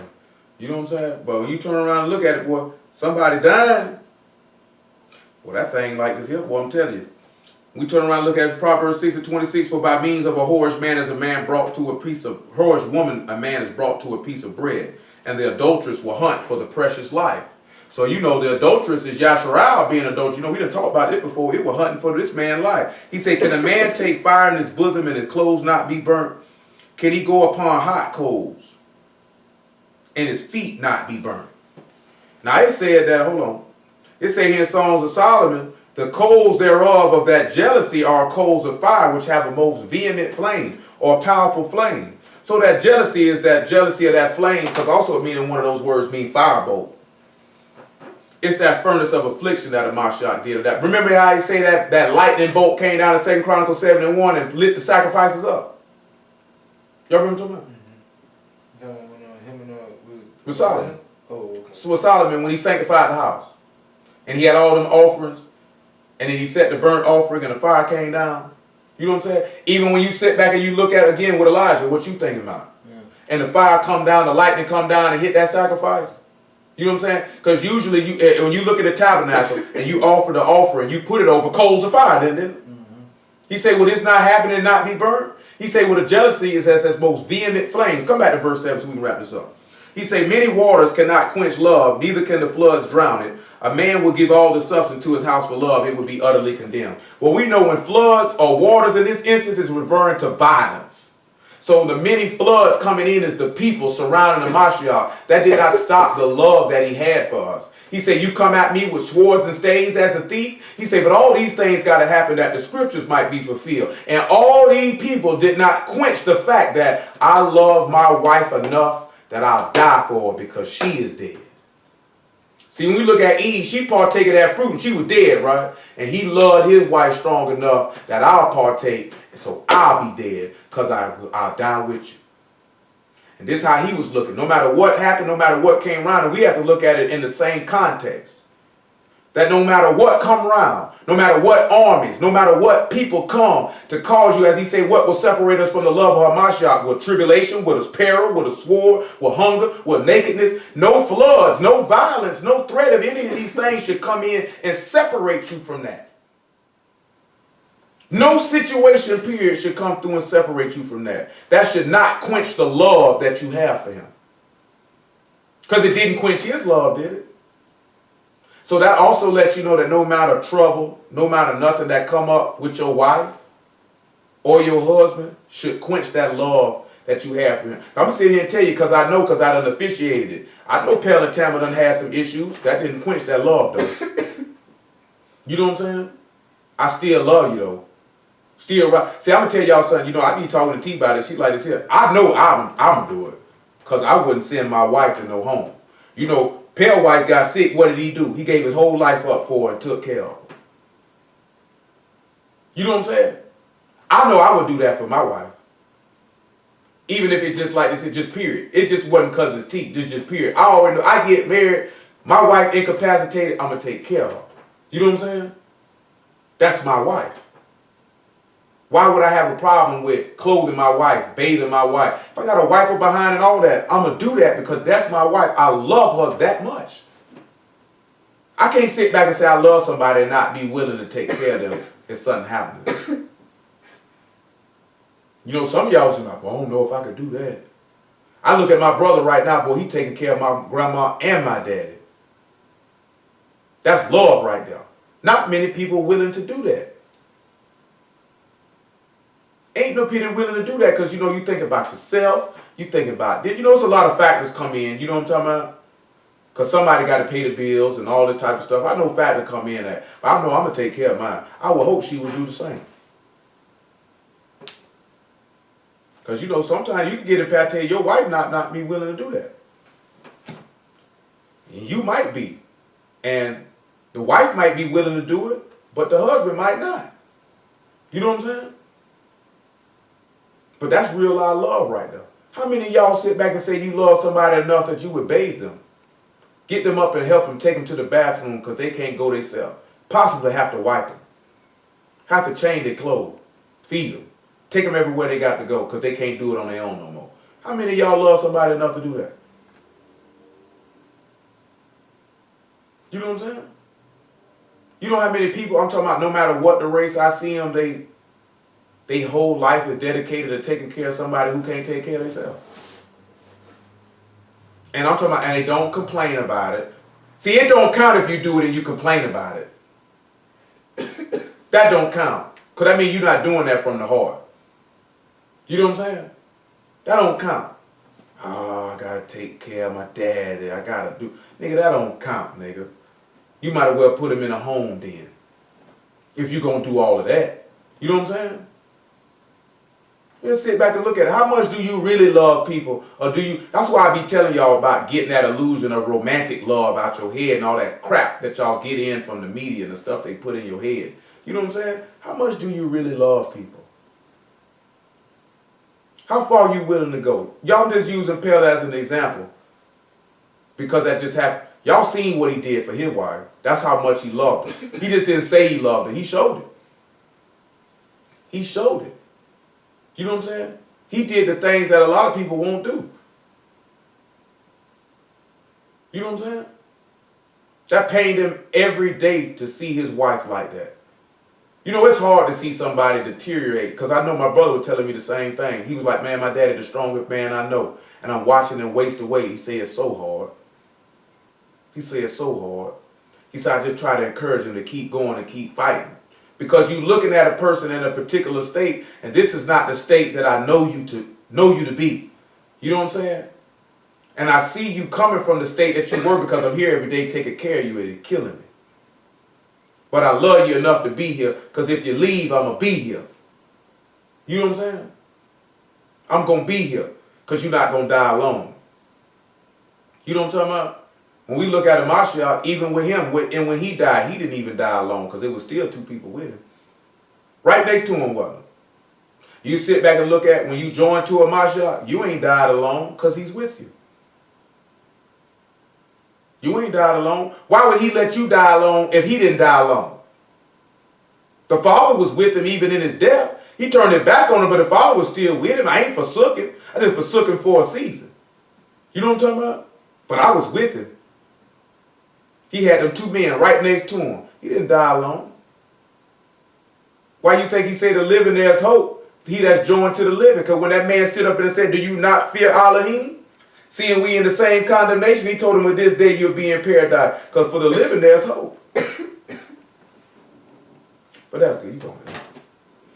You know, praise ye Yah for Yahushua HaMashiach in the word. We stop right there.